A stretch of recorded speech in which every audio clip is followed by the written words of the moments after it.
Good morning, everyone. I'm Laura Jarrett alongside Joe Fryer here in New York. We have breaking news out of Israel this morning where Hamas has launched a surprise attack within Israel's borders overnight. First, launching rockets from the Gaza Strip, then sending militants into the streets of the southern part of Israel. Hundreds of people have been injured. Several have been killed, but that number could be much higher. You are looking at live pictures there. Let's go right to NBC's Raf Sanchez, who is in the south of Israel. Raf, good morning. What is the latest where you are? Joe, Laura, good morning. Israelis woke up today to find their worst nightmares had come true in the form of a massive surprise attack by Palestinian militants from Gaza. As we speak, Palestinian gunmen are inside Israeli cities and towns, something we have never before seen on this scale. And they are fighting running gun battles against Israeli ground forces. Hamas, the major Palestinian militant group that controls Gaza, says they have taken Israelis hostage and they have taken them back inside of Gaza. Now, the Israeli military says this infiltration came by land, by sea, and by air in the form of Hamas gunmen on paragliders infiltrating into Israeli territory. And this was done under the cover of a barrage of more than 2,000 rockets fired in the early hours of this Shabbat morning. Guys, I wanted just to explain to you what the scene is where we are right now. We are on one of the major highways in southern Israel. You would expect this road to be full on a holiday weekend, and instead you can see behind me, this is an Israeli military checkpoint. Israeli forces here are searching all cars that are going past because they do not know at this point where these Palestinian gunmen are, and they are afraid these gunmen may try to be getting north towards Tel Aviv, towards Jerusalem. As we've been here, we have seen just a stream of Israeli special forces driving south towards the Gaza border, and they are heading to confront those gunmen in the towns and cities in the south. Guys. Rob, just an incredible scene playing out. What's poppin'? What's poppin', my friends, my family? Welcome to a surprise edition of RBN Saturday Live. I had to jump on live to cover this. CJ will be joined a little bit later. I know CJ got a lot to say as well. We both didn't plan to go live today, but shit is popping off, fam. Shit is popping off. Critical solidarity to the Palestinian people right now. Critical solidarity, my friends. And the media coverage that we are seeing right now is exactly why I say the United States is the most propagandized country in the world. And it's not even close. Not even close. You have people that are both sizing this issue as if this is not a very simple to understand conflict. This is an issue of settler colonialism. You have a violent genocidal state that was manufacturally created by the West and being armed and supported by the West, who ethnically cleansed and committed a genocide on the Palestinian people in order to uphold their fraudulent society. Call them an apartheid state is being nice to what Israel is, because that legitimizes Israel as a state. Israel is an illegitimate state. Israel is not real. Israel is filled with Europeans and Americans. When was the last time Israel had a Middle Eastern prime minister? Don't worry, I'll wait. Every single prime minister in Israel has been European, of European descent. They moved in and they used violence to force the Israeli people out. How the fuck can anyone have the position that Hamas or Palestine is acting in some sort of evil, in some sort of malice? These are facts, ladies and gentlemen, that I am about to tell you guys. According to the UN Charter, Palestine has the legal right to have an armed resistance against Israel. That's in the UN Charter. Israel has been out of compliance with international law for decades. Everything the Palestinian people are doing is legal under international law. What the Israeli government has been doing for years, and they got away with it because they have the bully of the United States backing them, is illegal. You guys understand? There's one side that is doing the legal, what I would consider the morally right action. It's nothing but morally right to fight against your colonizers and your oppressors, people who killed you and your family. Now, I won't condemn anyone who don't want to engage in violence, but it's nothing more morally righteous than protecting you, your family, and your bloodline, your culture, from violent, genocidal colonialists. And people say, oh my God, what about this? What about the civilians in Israel? There are no Israeli citizens. All these people are European settler colonialists. You gave up your right to be a civilian when you decided to benefit from militaristic settler colonialism. Are we clear? You gave that up. You are willing to live in a society that is built on genocide, blood, and oppression. You're not a civilian at that point. Now, I will be clear because I'm sad to see everything that happened. I'm not happy to see people die.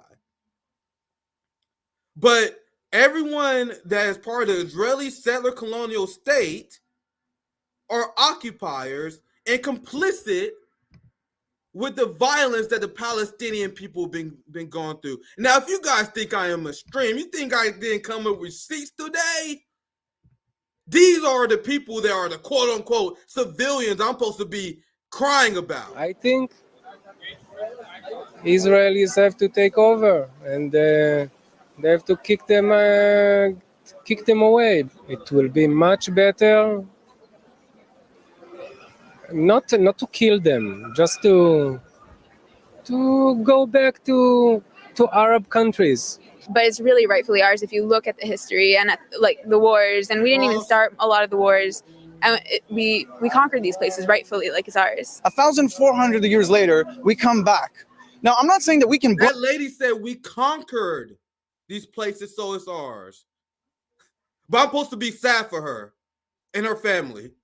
Blame the people living here for what happened, but you got to accept that that's some kind of divine justice, that their great-great-great-great-grandfathers kicked my great-great-great-grandfather out of here, and then we come back, and all of a sudden they're like, well, no, we don't want it, it's not fair. I think that the Jews came here, they took this land, and this is our land now, and I don't think there should be here no Arabs. Like Arabs, they want, we gave them Gaza, they should go live there quietly if they want, they should go back to Iraq, I don't know, to wherever they want. You guys feel bad for think these that we need to She asked her friend, how do you say kick out the Arabs? I know I say that word wrong all the time, I apologize. How do you say kick out the Arabs? I don't think there's any answer to it. Really? There's only one way, like I would carpet bomb them. This Israeli citizen said the only solution to the Israeli-Palestine conflict is to carpet bomb them. So how does Israel get a extreme far-right government that commit genocide? Because they have a far-right insane populace that want to commit genocide against the Palestinian people. Now the Palestinian people finally punched these people in the mouth, and now they're crying about it. You gotta know RBN no goddamn pacifist. We fight our oppressors. We fight people like these people. And I will always have nothing but critical solidarity with the Palestinian people, the same people that had our back during the civil rights movement, the same people that put a mural of George Floyd in Gaza, the same people that show solidarity with the South African apartheid. We've been through the same struggle. People like this, these European scumbags, have been our historical enemy. And what the fuck does it make sense for me or anyone who's of a disenfranchised class, race, or peoples to advocate this bullshit pacifism against these scumbags. I want you guys to hear what this guy said again. I don't think there's any answer to it. Really? There's only one way. Like, I would carpet bomb them. You would carpet bomb them? It's the only way you could deal with it. Like, or try to stop them a different way. Bernie Sanders is going to tell you that they're both sides of this issue, though. Both sides are bad. The entire PMC left right now, all these progressives that said Palestine, all these people that make me sick are exposing themselves today because they're telling you that this person is equal to a Palestinian resistance fighter, someone who simply went their fucking home. Unbelievable. It never worked. I think that we're miserable. The Arabs make a piguim and we need to kill Arabs.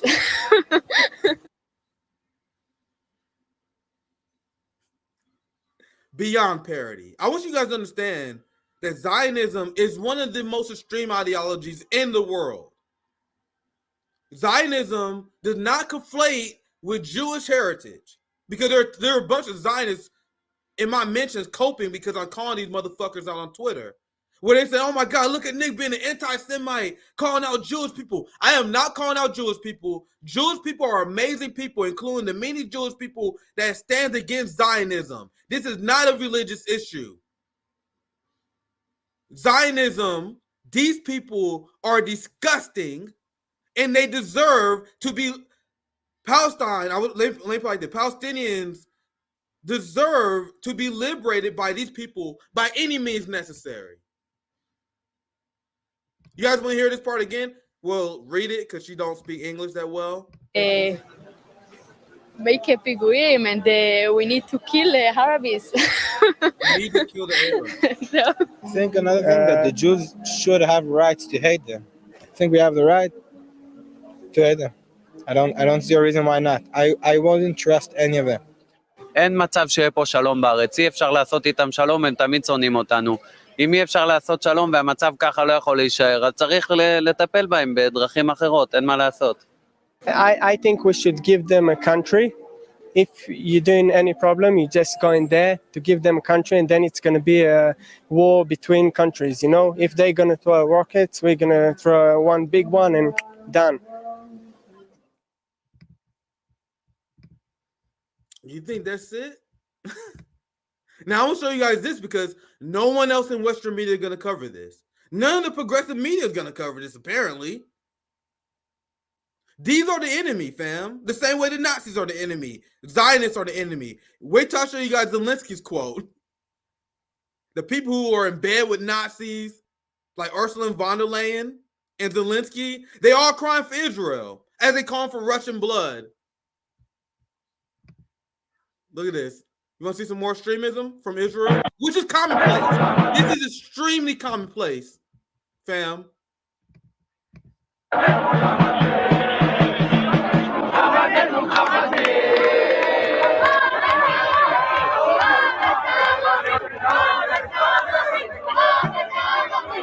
They're chanting that, fam. I'm not even going to say it. I'm just going to get my turn to me. This guy is saying the second Nakba is coming. I just had Nicole Mandela. I had Nicole Mandela on, and we were talking about the 75th anniversary of the Nakba, the tragedy of the displacement of countless Palestinian people, many murdered. It was a tragic event that Palestinians will never forget. This very sane individual is shouting that they are going to do another Nakba. Just letting you guys know who the Western media, who Bernie Sanders and many other people are both siding this issue with.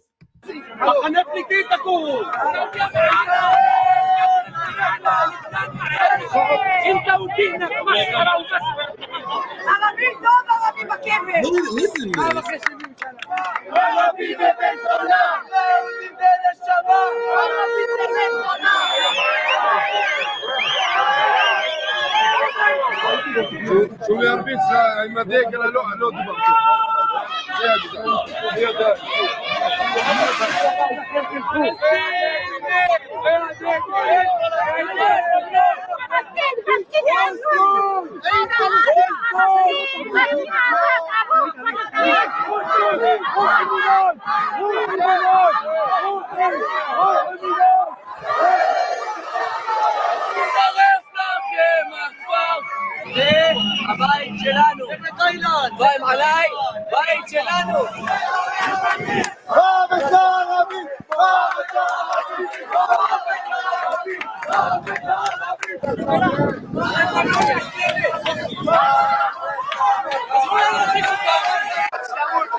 If you in the West who live in a country that financed this apartheid genocidal state and these genocidal people believe that you have the right to tell Palestinians how to resist these sicko psychopaths, you are complicit. You continue to be complicit. The entire Democratic Party continue to be complicit with these Zionists, like Marco says here, sound exactly like the KKK. Go to any Israeli political rally, and essentially a KKK rally. And you guys understand what I say and how I feel about the Zionist people? Not the Jewish people, the Zionist scumbags who falsely misrepresent what Judaism is supposed to be about. And this is coming from, I don't know that shit, I'm not religious, but this comes from the many Jews worldwide, including many in the Middle East, that is openly against the apartheid state of Israel because their faith tells them better than that. So if you are an American, if you are a European, and you think you can tone police, tell Palestinians how they can resist these psychopaths, that's a red line to stand for me. Critical support for the Palestinian people, my friends. I actually want to get to some chats because I know you guys probably leaving a lot of good comments today. I didn't plan on going live today, but this shit is crazy, fam. And I am not happy to see what's going on, man. It's very sad. Like, there's going to be a lot of death and destruction because of this. But my anger is directed at the United States government and the Israeli regime for allowing a situation like this to occur. Because in no scenario, in no reality, is the Palestinian people wrong for pursuing their liberation. If you believe that is the case, you have been there fucking yelling at the slaves before abolition. You be yelling at the Native Americans as they resist their genocide. We have history. We know what the historically correct position is. So are we going to allow history to repeat itself? Because a lot of people seem more than happy to. We didn't get to Bernie soon. I kind of spoiled it, but I love that my friend, big shout out to Joy Micah, she posted this picture I wanted to share. I'm going to get to Bernie soon. Because you're going to see all these progressive, managerial class scumbags repeat and double down on Israeli Zionist Democratic Party talking point that somehow the Palestinian people are in the wrong here for fighting for people who did this. The term that everyone is using now is unprovoked. So I might have to tell CJ I'm going to be on a little bit longer than I planned. Because there's a lot of fucking breakdown. I'll text CJ. Unprovoked. Everyone's saying that this is an unprovoked attack. The Biden administration has a statement where they was condemning the unprovoked attack by Palestine. That doesn't look like it's unprovoked, my friends. The land grab, this is what people call ethnic cleansing. Yep, Abel Gonzalez. I'm reading the chat today. They like to pretend that map doesn't exist. And then they tell you guys it's unprovoked. We told you guys first at RBN, unprovoked is the new focus test proven and approved talking point that come from propagandists. And they use it to take advantage of the fact that many people are not educated about the realities of U.S. imperialism. And how can they be? How can people be knowledgeable about the history of every conflict in every country? It's kind of impossible unless you're a nerd. I'm a nerd and I am not an expert at every fucking conflict, right? So they weaponize that and try to trick people into thinking that their geopolitical enemies are somehow acting unhinged. This is not an unprovoked attack. This is long time coming from Zionists being unhinged psychopaths that have been wanting to wipe out the Palestinian people, as shown here. What is Israel, my friends? I am asking you that question. Israel is not real. Y'all motherfuckers been making shit up. And I will repeat, every single prime minister of Israel has been what? Of European descent, not Middle East. Benjamin Netanyahu is a European, my friends. Israel is a country made of Europeans, Americans, people of mostly Western European descent that is cosplaying being Middle Eastern because some wacky book told them to.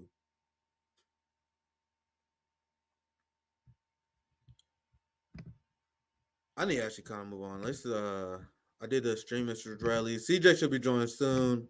Like, there's, bro, wait till you guys see the fucking tweets from Bernie Sanders, progressives, and even Dr. Cornel West with an insanely disappointing tweet. I'm trying to wait to see that get here. I may cover it a little bit. And if you guys don't believe in what I'm saying, these people will say, well, I moved to Israel because I have a strong connection to Israel. I got a strong connection to Israel because of whatever religious reasons, right? But shit hits the fan. And you guys see this?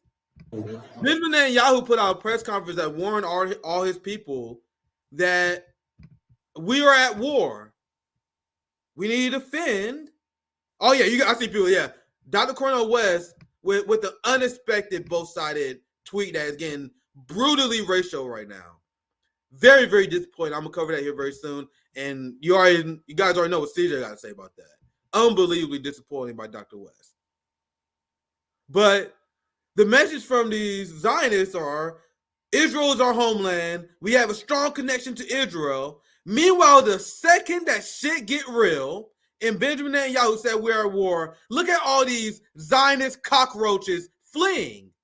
Hey, if Israel's your home, where are you going? Ma'am? They go into their second home in New York, somewhere in California. Some of them going back to England and France because a lot of these colonialists have generational wealth.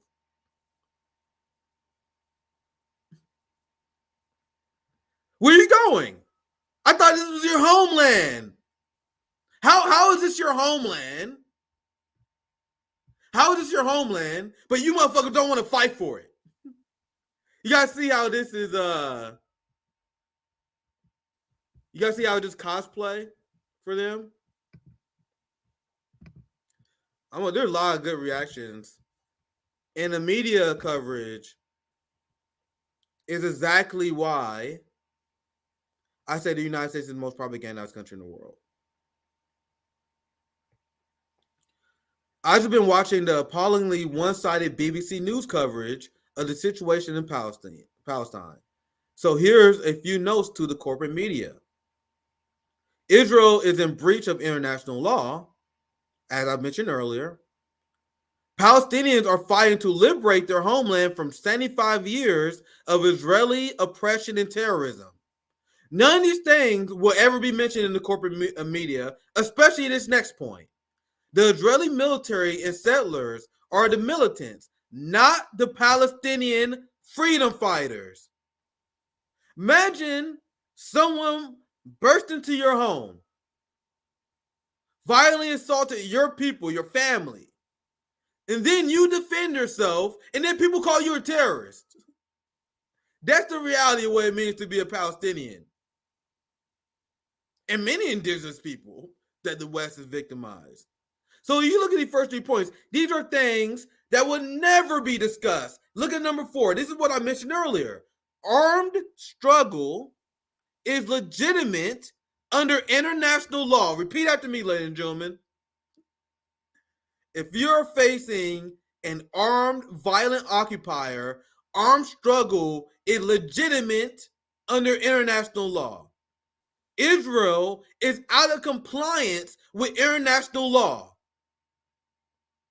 Meanwhile, every single Western leader, every single progressive, including Bernie Sanders, is making statements condemning the Palestinian people for doing something that is internationally legal. Unbelievable. The reality that we live in, fam. Unbelievable. Do you guys see the fucking gaslighting that we have to go through as disenfranchised people, as black people, Palestinians, because we fight our oppressors. We fight the white supremacists, the police state. You know, the same police state that trains with the Israeli soldiers? They exchange techniques. The same techniques that they use in Palestine, where they call anyone who protests the state a domestic terrorist. That's the same thing they're doing to black activists who are protesting Cop City right now. That's why we must resist the Israeli regime. They exchange techniques. What they're doing to Cop City, fam, is exactly the same thing they're doing to Palestinians. Let me continue this, man. I got a lot.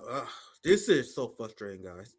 I literally told myself before the stream not to get emotional and then get yelly because I know some of you guys hate that, but this shit is very hard to cover without me getting emotional, fam.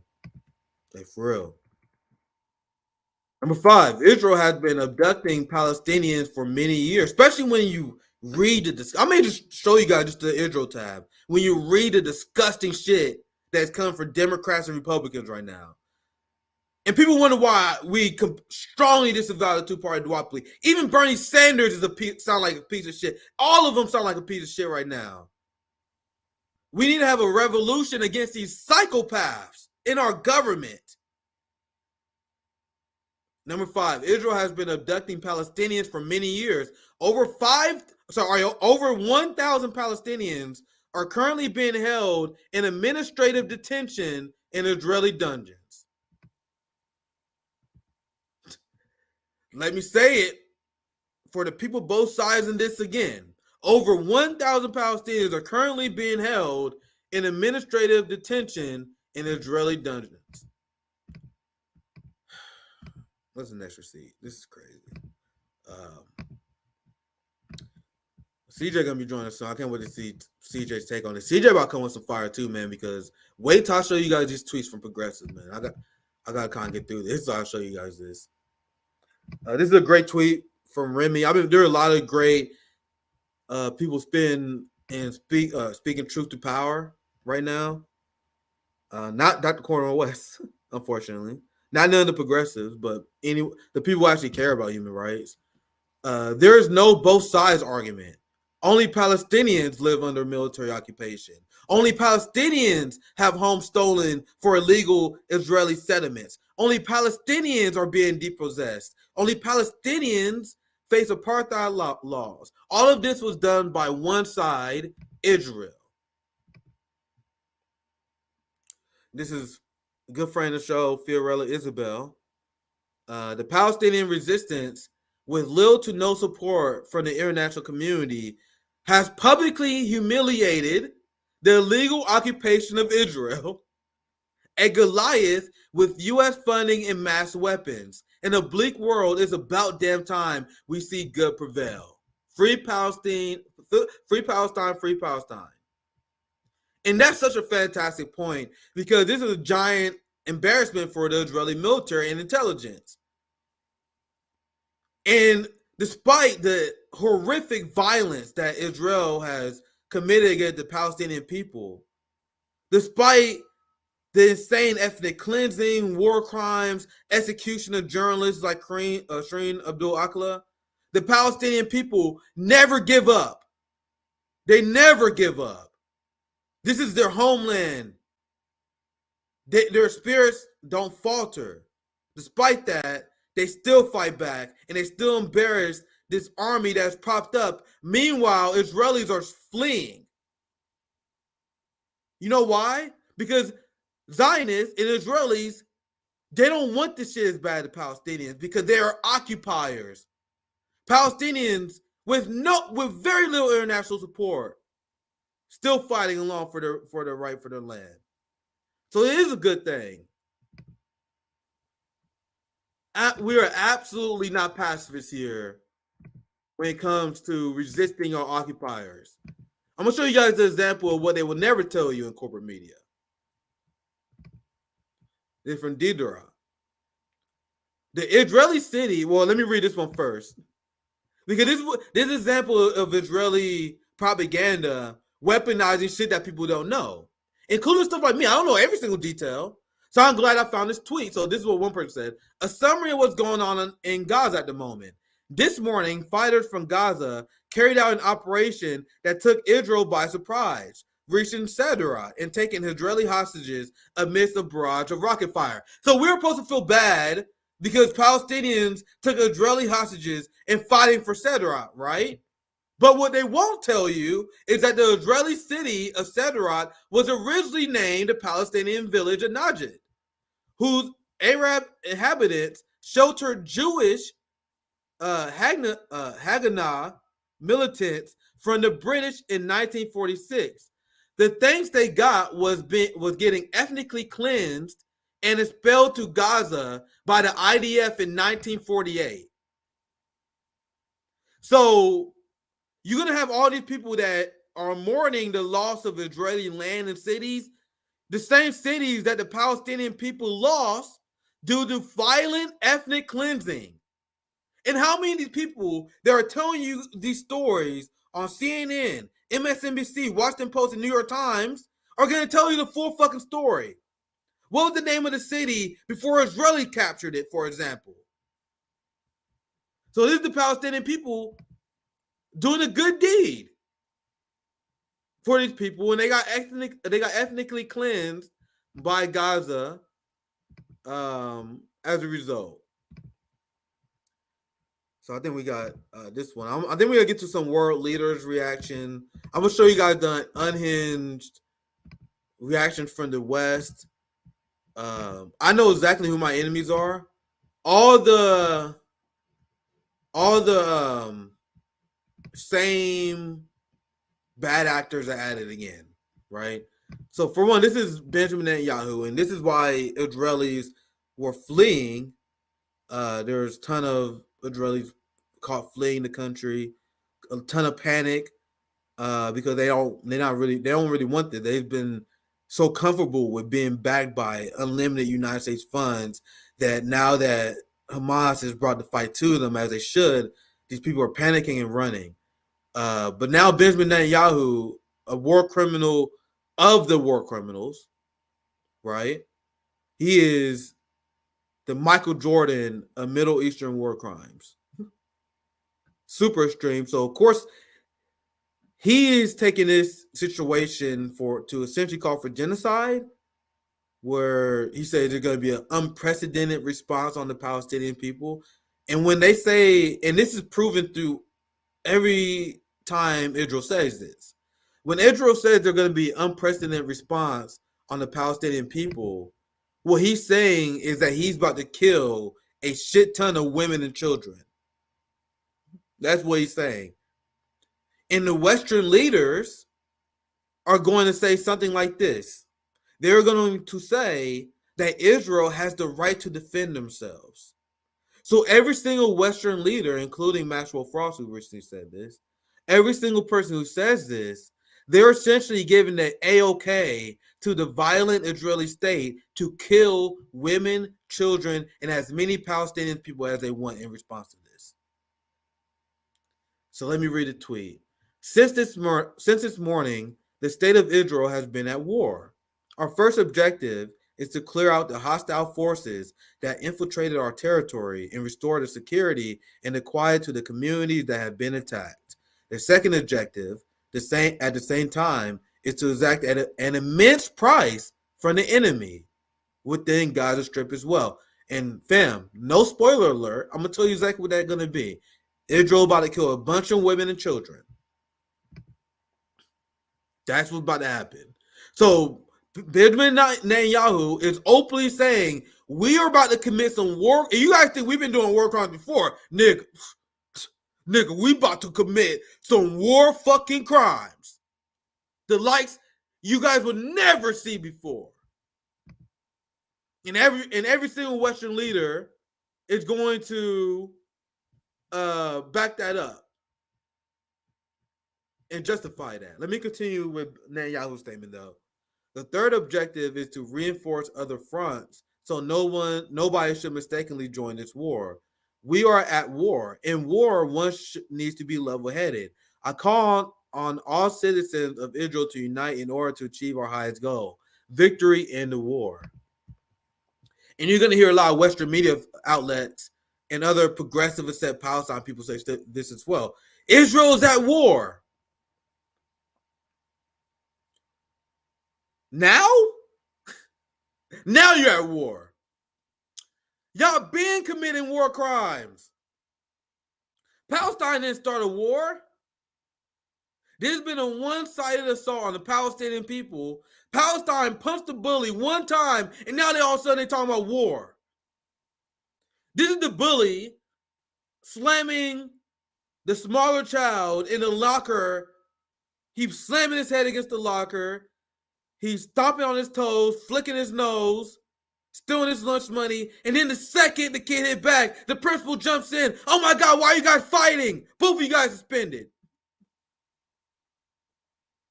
So this gives Netanyahu the green light to commit genocide. But I want you guys to understand the genocide that Benjamin Netanyahu is about to plan out really quickly now is something that Israel has already been committing. They've been doing a slow rolling ethnic cleansing genocide. So the Palestinian people who had enough of that, they had enough of being slowly tortured, slowly stabbed to death, skinned alive. So now the Palestinian people say, instead of being slowly genocided, bring it on. Fucking do this. Let's end this once and for all. Now, once again, this is the fault of the West in Israel for pushing these people so damn far. How long are these people supposed to take their torture? Now, guess who else has something to say about this? Here is Volodymyr Zelensky, a man who also said that he wants to have a Israeli-like model in Ukraine. The Israeli-like model in Ukraine where you can put ethnic Russians and make them live in a genocidal apartheid state while the Azov neo-Nazi battalions slowly ethnically cleanse and get rid of the ethnic Russian people. That is what Zelensky publicly said. Well, I explained what he meant, but he quite literally said he want to follow the Israeli model. So here's Zelensky for the people who can't read this right now. Horrible news from Israel. My condolences go out to everyone who lost relatives or close ones in the terrorist attack. We have faith that order will be restored and terrorists will be defeated. Terrorists should have no place in the world. The person that is literally emboldened the Azov battalion and Banderites in Ukraine that terrorized ethnic Russians that resulted in at least 14,000 ethnic Russians and Eastern Ukrainians being killed by the Ukrainian government before the Russian invasion. Unbelievable. But let me finish the statement. Terror should have no place in the world because it's always a crime, not just against a specific country or this terrorist victim, but against humanity in general. So Palestinians resisting the Zionist regime is a crime against humanity. You guys see, I know who my enemies are. These people are unhinged. He also says anyone who resorts to terror commits a crime against the world. Whoever finances terror,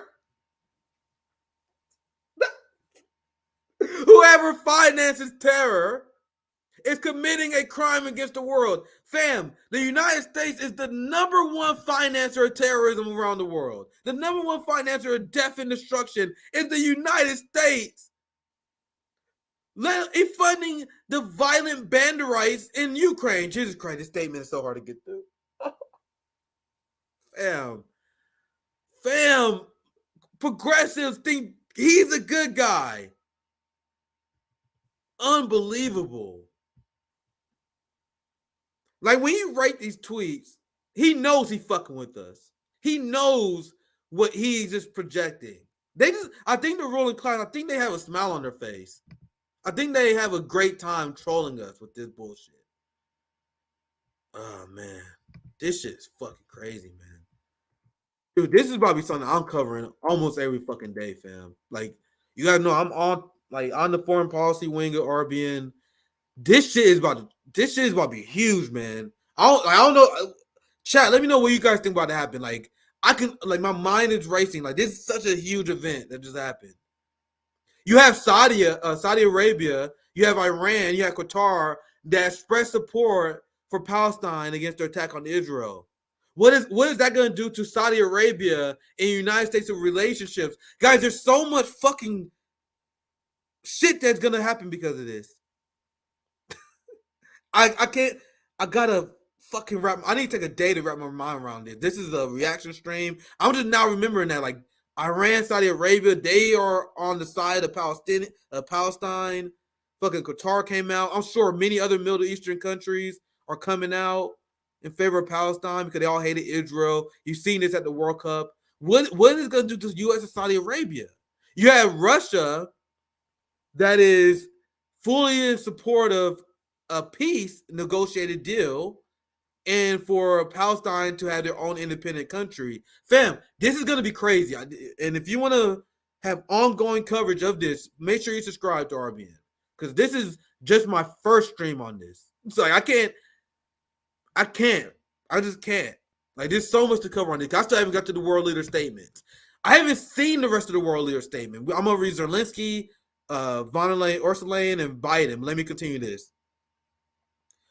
All the details surrounding this terrorist assault must be revealed so that the world knows and hold accountable everyone who supported and helped carry out the attack.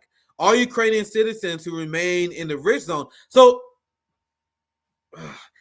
I'll finish. Rich zone must carefully obey all orders issued by local security services and remain vigilant. Please be cautious. The Ukrainian Ministry of Affairs and our embassy in Israel are ready to assist in any situation. To support Ukrainians in Israel, we established an operation.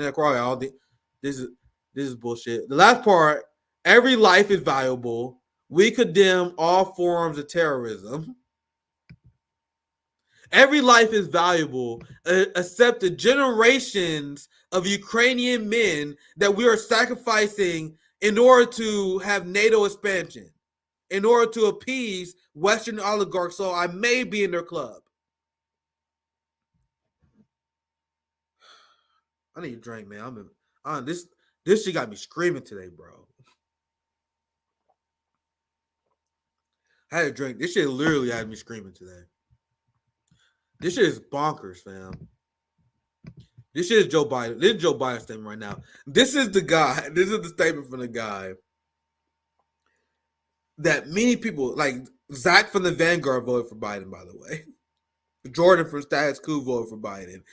An insane war criminal that destroyed the black community, destabilized the Middle East, and he's continuing his unhinged legacy, building the Trump border wall, supporting the police by sending COVID relief funds to them, supporting Nazis in Ukraine. So, of course, Brandon is going to have as unhinged of a take as it gets. This is our executive branch. This is the person that Bernie Sanders, AOC, and the squad endorsed. This is Biden's statement. The United States unequivocally condemns the unprovoked attacks. Jesus fucking Christ. You guys see what I'm talking about? Unprovoked. Let me continue. This is fucking ridiculous. The United States unequivocally condemns the unprovoked attacks by Hamas terrorists against Israeli civilians. There was never any justification for terrorism. Jesus Christ. We stand firmly with the government and the people of Israel and extend our condolences for Israeli lives lost in these attacks. National Security Advisor Jake Sullivan has spoken to Israeli National Security Advisor, I don't know how to say her name, I don't want to boil it, Tachachi Hanegbi, and we remain in close contact with our Israeli partners. Hurricane Jeffries, another Democratic leader that every single person in the squad voted for. The progressives didn't want to fight in the House because they wanted to support Hakeem Jeffries. This is his statement. My statement on the violent, unprovoked, there it is again. You just had violent Israeli raids on mosque in Palestinian in Gaza. You had bombings of Gaza. You have Gaza that don't have access to clean water in 95% of the locations because of the bombs and the poison that Israeli have done to their people. But Democrats, people that some, like Marianne Williamson, Cal and Crystal, believe is the lesser two evil, is repeating without shame the State Department propaganda of unprovoked. You guys see they use the term unprovoked in Ukraine. The unprovoked invasion of Ukraine. Let's ignore the 14,000 plus ethnic Russians that was killed by the fascist Ukrainian government. It was unprovoked. You guys see how they found their new favorite focus group tested propaganda term? Now, every time I see the word unprovoked in the media, I'm assuming they're lying. And that's a strategy because I know that every time you see someone say the word unprovoked and they're a United States politician, just know they are full of shit and they're lying about whatever the fuck they're talking about. So let me read Hakeem Jeffries' statement. He's the leader of the House Democrats. The people who are supposed to be way less chaotic than Matt Gaetz. This is the person, fam, that I am supposed to like more than Matt Gaetz, who also sucks. But you guys see, I don't buy into lesser two evilism. I hate the Democrats the same way we hate the Republicans. Here's Hakeem. I strongly condemn the violent and ghastly attack by the terrorist organization Hamas on the Jewish people in the state of Israel. Meanwhile, Israel shoots Shireen Abdul Akleh, one of the most prominent Palestinian journalists, in the head, raided mosque, assaulted and killed children. No statements like this from Hakeem Jeffries. No, none of this concern. Do you guys see this is hypocritical evil? When you're this hypocritical, it's evil. What's popping, Danny? We need to get you on the show, my friend. Glenn Ford called them the Black Misleadership class. Absolutely. That's where we get our politics from, my friends. Glenn Ford, Mara Kimberly, John Mubaraka, even Dr. Cornel West, I will 100% admit, had influence on me in my politics. A lot of people like, okay, RBN and Jimmy Dore left. Yes, we agree a lot with Jimmy Dore, but we get our politics from amazing people like Glenn Ford and Black Agenda Report, Mara Kimberly. Those are the people who I wouldn't mind anyone saying that I'm a Glenn Ford leftist, I'm a Mara Kimberly leftist. They're the GOAT. Big shout out to Danny Highfall, been absolutely killing the game recently. Absolutely killing the game, Danny. Man, let me finish this statement. These statements alone, I did not plan on going live this long. I plan on only going live for 30 minutes just to fucking talk about the issue, but this shit fires me up. Like, I was like, I'm not going to yell, I'm not going to scream, I'm just going to do a breakdown for you guys. Nope. What's going to happen, fam? You guys know what time it is. You guys know what time it is.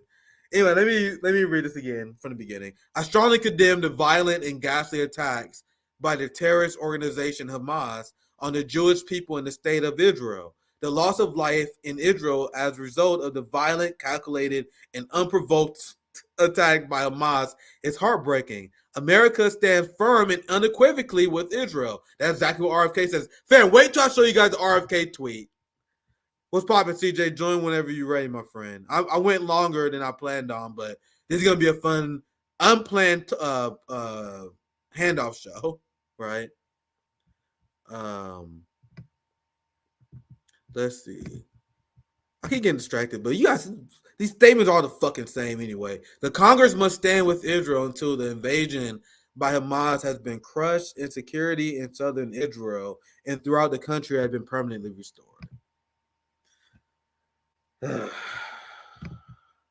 Do I even have to explain to you guys why that's crazy? Do I even have to? I'm literally getting exhausted. I'm getting exhausted. Dude, this is so fun. Like, JB is the guy who usually do the fucking depressing ass. I guess I'll read super chat. Let me take a break, actually. I'll take a break and read some super chat from you guys. I see a few piled up. Big shout out to Danny as well. We need to have you back on the show. It's been too long, my friend. Let me read some super chats before I get to the next few receipts.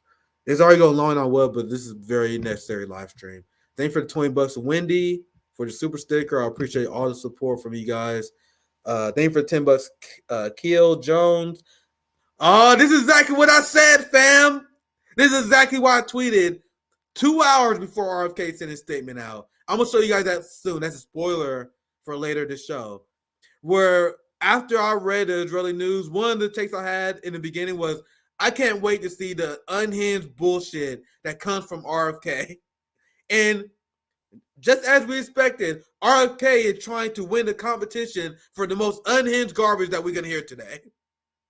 Wait till we get to that segment. I'm glad CJ going to join us here very soon. It's going to be a handoff show, and I know CJ wanted to talk about those tweets, so I'm glad I was able to hold off to then. Thanks for the $2. Critical solidarity to Palestine. GV Black is based. RBN audience is based, as always. Thanks for the $9.99. It's not adding up. You mean to tell me the most rigorous military regime in decades with most well-funded intelligence apparatus just missed the planning of these attacks at this scale? We will see what happens as more information get out there. But this is very humiliating for Israeli intelligence. Let me see if I can find the story I saw earlier. Israeli intelligence. Here it is. Because this fact, the Western media did not miss. I already see them like furious. We're supplying you all this money. What the fuck is going on? They will never be that mean, right? But this is from the BBC. How did Israeli intelligence fail to stop the major attack from Gaza? Now, I don't have all the information. This is still a new story, but this goes based on what I was saying to you guys before on multiple streams. The Western military, the United States military, the Israeli military is not effective. They are just good at committing war crimes. People think the United States military is effective and strong. No, it is not.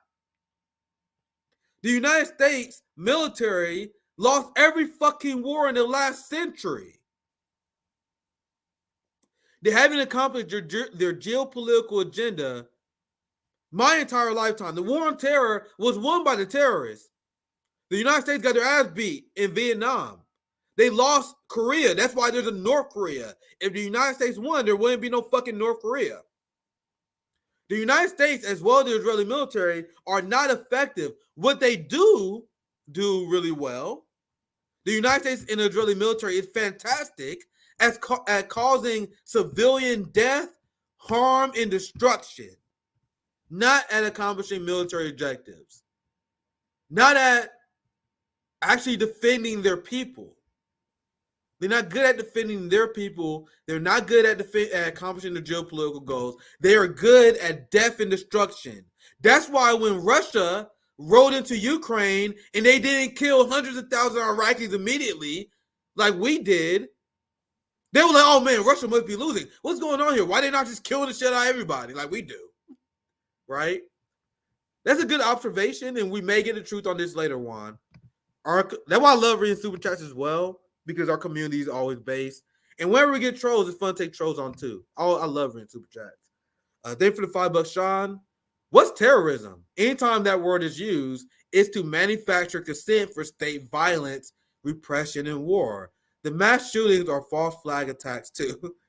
I'll comment on the first part there. That's why I told you guys Joe Biden is the largest eco-terrorist in human history. No one in corporate media will say that. Nobody in the quote-unquote independent media apparatus will say that. Why?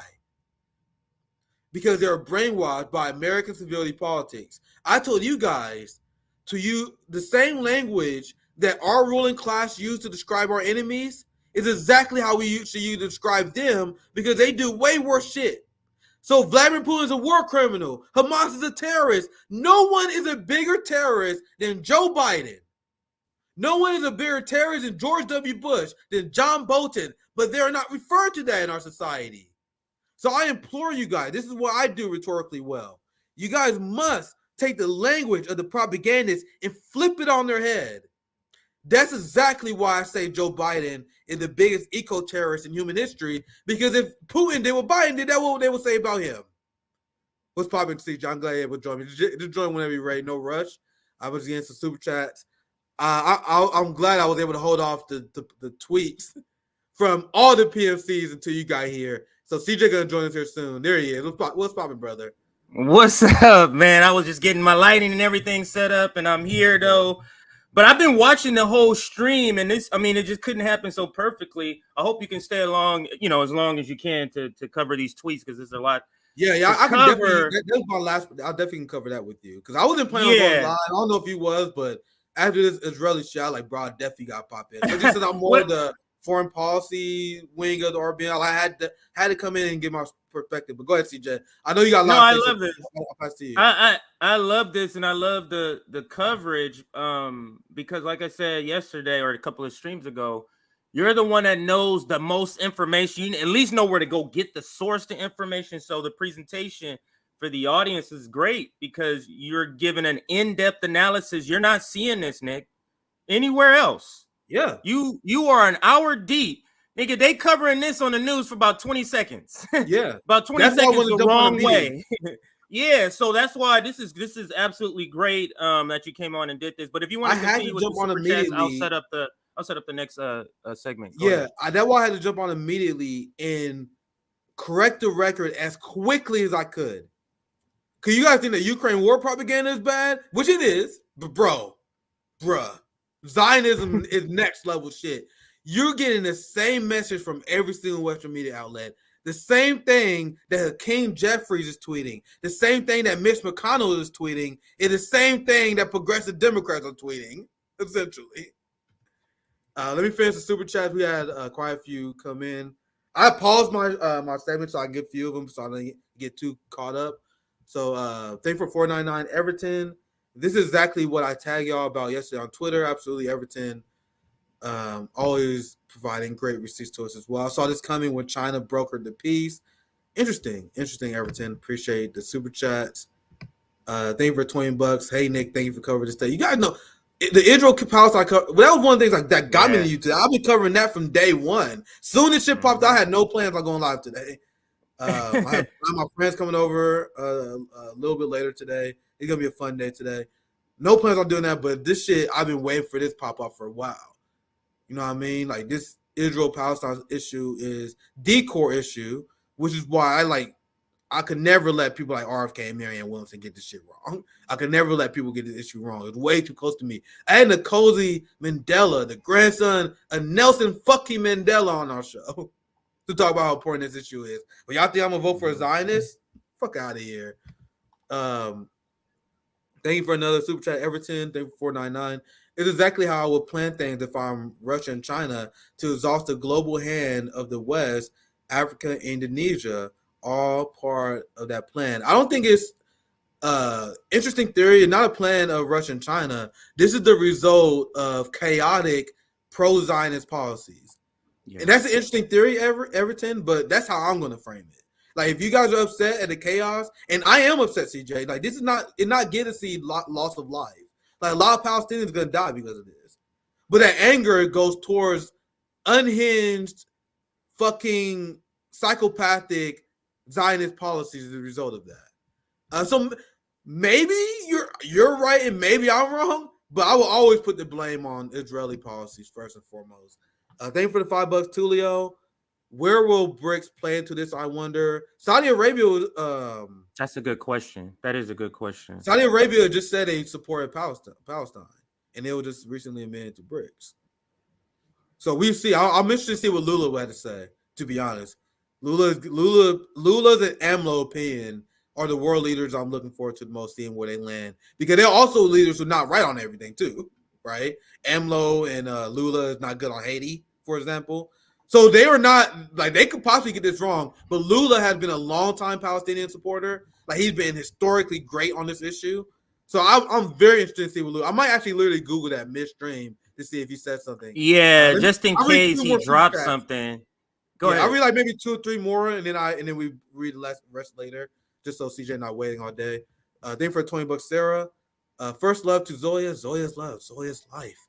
This is Suspect. Zoya joined me on Nick and Night on Wednesday. This is after the bombing of the military graduation and escalation, and I don't know. That's a typo. Idlib, Syria, U.S. I don't know. Idlib, Syria. Oh no, that's a city. U.S. policy is Zionist policy to weaken era country. I just wasn't familiar with that city. Dangerous and scary with nuclear capabilities. Will said, Sarah. I'll read one more, and then I will read the rest of the super chats.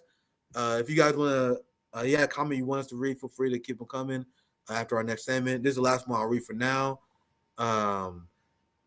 They were $5, Luca. The Palestinians are under brutal occupation 24 hours a day, 7 days a week, 365 days a year. It is impossible for any resistance action to be unprovoked. Absolutely. I just have 4 more tweets. I have 4 more tweets I will quickly go through, and then we're going to show you guys some PMC response. Let me fix this up. The PMC left. I literally predicted it. If you look at my timeline, as soon as I woke up, like, bro, I don't know what's going on. It's just crazy. Then I was like, yo, wait until the PMC left share their take on this shit. Wait until you hear the cringe. And it is as bad as you expect. Exactly as bad as you expect. All right, let me get back to my notes here. I'm going to pull this one up here. This is what I'm about to read before I paused. This is good for tweet from Philip. Not too familiar with Philip, but this is a good tweet. World leader after world leader tells us Israel has right to defend itself, and when they do so, it is a green light for Netanyahu to murder thousands of innocent men, women, and children in Gaza. Gone are the calls for restraint. Now they call for blood. Hey, fam, you want to know who did call for restraint? Russia and China.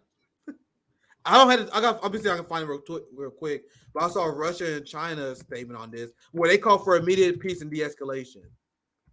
Let's see if I can pull it up real quick. So as Russia is calling on immediate de-escalation while China calling for de-escalation, you have people in the West that say, oh, Israel has the right to do whatever the fuck they plan on doing. I know you said you were watching the stream, so you saw what Benjamin Netanyahu said, right? Yeah. Netanyahu is essentially like, fam, if you think I committed war crimes before, nigga, wait until you see me. That's yeah. And as he is saying that, CJ, you have people like Mondare Jones. I saw Bree go after him earlier. I didn't say the tweet. I may pull it up again quickly. This is the last second stream, guys. That's why I got a lot of those. Where Mondare Jones, the progressive, was like, yeah, I think Israel has the right to defend himself. When they are saying that, they are saying when Israel commits the war crimes they're about to commit, I'm going to look at the other way. I got one receipt from Mike Pence, being a clown as always. This is Mike Pence. He found a way to blame Trump for this, right? Pence slammed Trump. GOP voices of appeasement as Israel comes under attack. So the funny thing is, I know for a fact they edited this headline. They edited this. So they do this all the time. Like, if you read print media, they do this all the time. The editor may make changes. The original headline to this was Pence slams isolationist wing of Republican Party. So I guess they like made it more accurate to what he said, I guess. But the message is still the same, where Pence is essentially blaming people like Trump, Ron DeSantis, and Vivek for being isolationists and advocating for peace against Russia, and that's somehow emboldening the Palestinians. So, CJ, I told the audience, like, this is going to be something I'm going to be covering very often. Like, this is a huge story. I'm going to be giving you constant updates. Could wait till you see more of these clown-like takes like you hear from Mike Pence, right? We got Ursula von der Leyen. Not her. From the EU. I unequivocally condemn the attacks carried out by Hamas terrorists against Israel. It is terrorism in its most despicable form. Not NATO and Yugoslavia, CJ. Not Obama in Libya. It's Palestinians resisting their settler colonialists. You got to see how they exposed their mindset. Ursula von der Leyen, who family was settler colonialists, their generational wealth comes from slavery and oppressing other people. So to them, legitimately, when they see people uprising against that is worse than fucking the Holocaust to them, CJ. That is 9/11 for settler colonialists like Ursula von der Leyen. So she as well gives Netanyahu the permission to commit genocide. Well, she said Israel has the right to defend itself against heinous attacks. So the most base politician who I wish we had in the United States, right? Oh shit! I didn't even share that whole screen. Oh, my bad. I was slipping. This is what I was supposed to be sharing. This tweet where Ursula von der Leyen was saying that, where she was saying that Israel had the right to defend herself. That was supposed to be on the screen. You guys just reading the Pence headline again. So Claire Daly. So people wonder why we do like diss tracks on AOC and Bernie all the time. Like, I don't want to do that. Like, nigga, if we had Claire Daly in Congress, nigga, we'd be the most positive damn channel on YouTube. Like, nigga, you see what Claire Daly said? Hell yeah, this is great. We need more Claire Dalys in Congress. That's not gonna happen in the United States. We gotta look across the pond for people like Claire Daly. Sickening, the EU Commission president criminally giving Israel a carte blanche for the spectacle of shocking violence it will now unleash against desperate civilians caged in Gaza, dressed up as self-defense, endorsing a massacre, unforgivable thuggery. I love how Claire Daly, just like me, you guys see, just like me, she don't hold back. I love that shit. Me and CJ, we love people who don't fucking hold back. You know what I mean? This the same way with some people, like, oh my God, I'm horrified when this person said me, and she's like, hell yeah, nigga. She said she does not speak for us, so thank God for Claire Daly. Does she have any other statements? Like, this is all breaking, guys, so I'm still trying to find new shit for you guys. So no, that's a base statement for Claire. This is the last receipt I had saved before our next segment. Do you want to lead the progressive? It doesn't matter. Like, as long as we get to the receipts, I'm sure we're gonna cover a lot of the same stuff. So if you're ready, I know you're already kind of hyped. So it might be good if you deliver. Yeah, I know you just joined. Yeah. I've been ranting like a motherfucker. This story is unbelievable. Like, you guys know, I've been shambles this whole stream, man. Like, trying to reconcile what the fuck is going on. But it's getting real. The story I've been covering for a very long time is reaching a very important point. This is a very, very important moment in Palestinian resistance. And I said in the beginning of the stream, absolutely critical solidarity to Palestinians. Nick, I do have something to say. Let me say this part as a bridge, sort of, not really the topic, but as a bridge, is that when it's time for revolution, you don't want to find out who's really on your side at the time of revolution. So these are the opportunities that we're finding out who is going to be on the battlefield with us, the people who are for Ukraine now. You know how I'm anti-war, but they NATO left now. They're being exposed. The pandemic exposed a lot of people. And this incident with Palestine, Nick, is exposing a lot of people, like Bernie Sanders. I didn't know this about Mondaire Jones, but apparently Mondaire Jones, I did see the tweet. I'm not surprised of Bree responding. And what Claire Daly says in that tweet speaks to what Cornel West, the despicable nature, why it makes his tweet so terrible, is because it's dressed up. Their retaliation, their brutal oppression that's coming is going to be dressed up as self-defense. And academics like Cornel West, who says stuff both sidesism, give cover for that idea that this. So look at when we get to his tweet where he says, and the awful brutality by the Palestinians. That's all they got to point to. Netanyahu just got, look, Cornel West points it out right here. It's brutality. Look at it. But go ahead. That's my preface. The Palestinian Community Network told us the same thing, man. I don't know if you guys remember that during our first anti-war time. I'll never forget this. Well, she said, you guys don't understand. There are people who support Palestine. There are, like, you know how the same way we have like Negro moderates, the Black Congressional Caucus, who pretend to support our issues. Like, everyone in the Black Congressional Caucus is rhetorically pro-Black, right? Right. But then they work against us. There are people that support the Palestinian cause that's like that.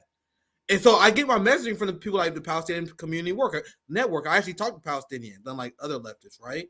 And they say when people pretend to support our cause and then they tone police our reactions and our suggestion how to resist the Israeli apartheid state, they give a win to Zionists. And these are things that Palestinians will explain to you if you actually talk to Palestinians. So I really need Dr. Cornel West to talk to people like the Palestinian Community Network. White understand moderate. what he's doing. That's is a white bad. moderate. That's a white. I don't know what the term they have, but in our culture, Nick, we use the term white moderate, where they're projecting like they're with us, but they're telling us to keep that shit down. Stop rousing. Don't get the ruling class. That's exactly who they are. That's who they are.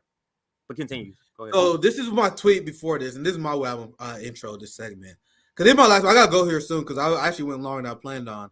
But I'll finish this segment though. I said this is what I said early in the morning as I'm reconciling what the fuck is going on. I'm like, how long? Because everyone's still at the same time, everyone 4 million or 2. We waking up people who are in different time zones, like Richard Medhurst. He did a great stream. He was covering this very early because I think he's like UK time zone or something like that. He's UK, so he's several hours ahead. Yeah. So people who usually up 1 a.m., 12 a.m. my time, they was getting the first takes out. It's good that Medhurst went first because Medhurst always does great work on this. But because to set the tone, to make sure no nonsense come out, he kind of sets the tone. Because that's why that's so fantastic. Important. Yeah. Make sure you guys subscribe to JB Font channel. Like he had Richard Medhurst on multiple times. He just had him on this week. He's someone I definitely need to bring on, especially in light of this issue. But I said this immediately as people were formulating their take on this issue. I said, how long until the PMC white left starts wagging their finger at Palestinians about how to properly resist their genocidal occupier? Now, I will actually take the L here because I said PMC white left, Dr. Cornel West. You want to know the last fucking person I expected? Last person. So I take the L there. I will, because I didn't expect anyone to be who's a black leftist to be like, hey, Palestinians, stop being so mean. Get the fuck out of here with that. So that's an L. But anyway, I will change this part now, I guess.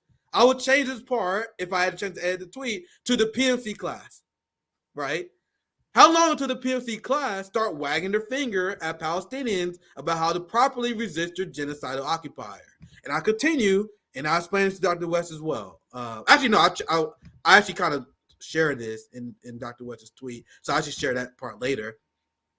Before we did get to Dr. Cornel West, I'm going to read you guys the usual suspects, and you can share some more receipts if you have some as well. Here are the usual suspects being as terrible as we expect them to be. Bernie Sanders, someone that people are still reconciling he's horrible. Like, we've been like Bernie horrible since the inception of RBN, right? Like people, like me and you, we were the first people, like really taking like the heat when we was going super hard on Bernie. Like Jimmy as well. Nico House was super early. Fiorella was early. Misty Winston was early. Misty was always early. Yeah, Misty was the earliest, guys. I'll let you guys know. She was the fucking earliest. But now it's super socially acceptable to criticize Bernie and AOC. Once again, we take pride in being the people that take the hits first, right? Now Bernie says, I absolutely condemn the horrifying attacks on Israel by Hamas and Islamic Jihad. Nick, there is no you know how much. Go ahead, CJ. You know how much it says that Bernie Sanders is part of the usual suspects. Because when you said usual suspects, Nick, I didn't even think of Bernie Sanders. But you're right. He is now a usual suspect as far as Democratic shielding. Because when you said that, I was like, let me see who's he about to bring up here. And he said Bernie Sanders. I'm like, yeah, that motherfucker is a usual suspect. We have transitioned, people, when it comes to understanding progressive Democrat politics and the narratives. That is just all virtue signaling. When it comes down to the nitty gritty, Nick, they are just regular Democrats, regular corporate Democrats without corporate backing. That's worse.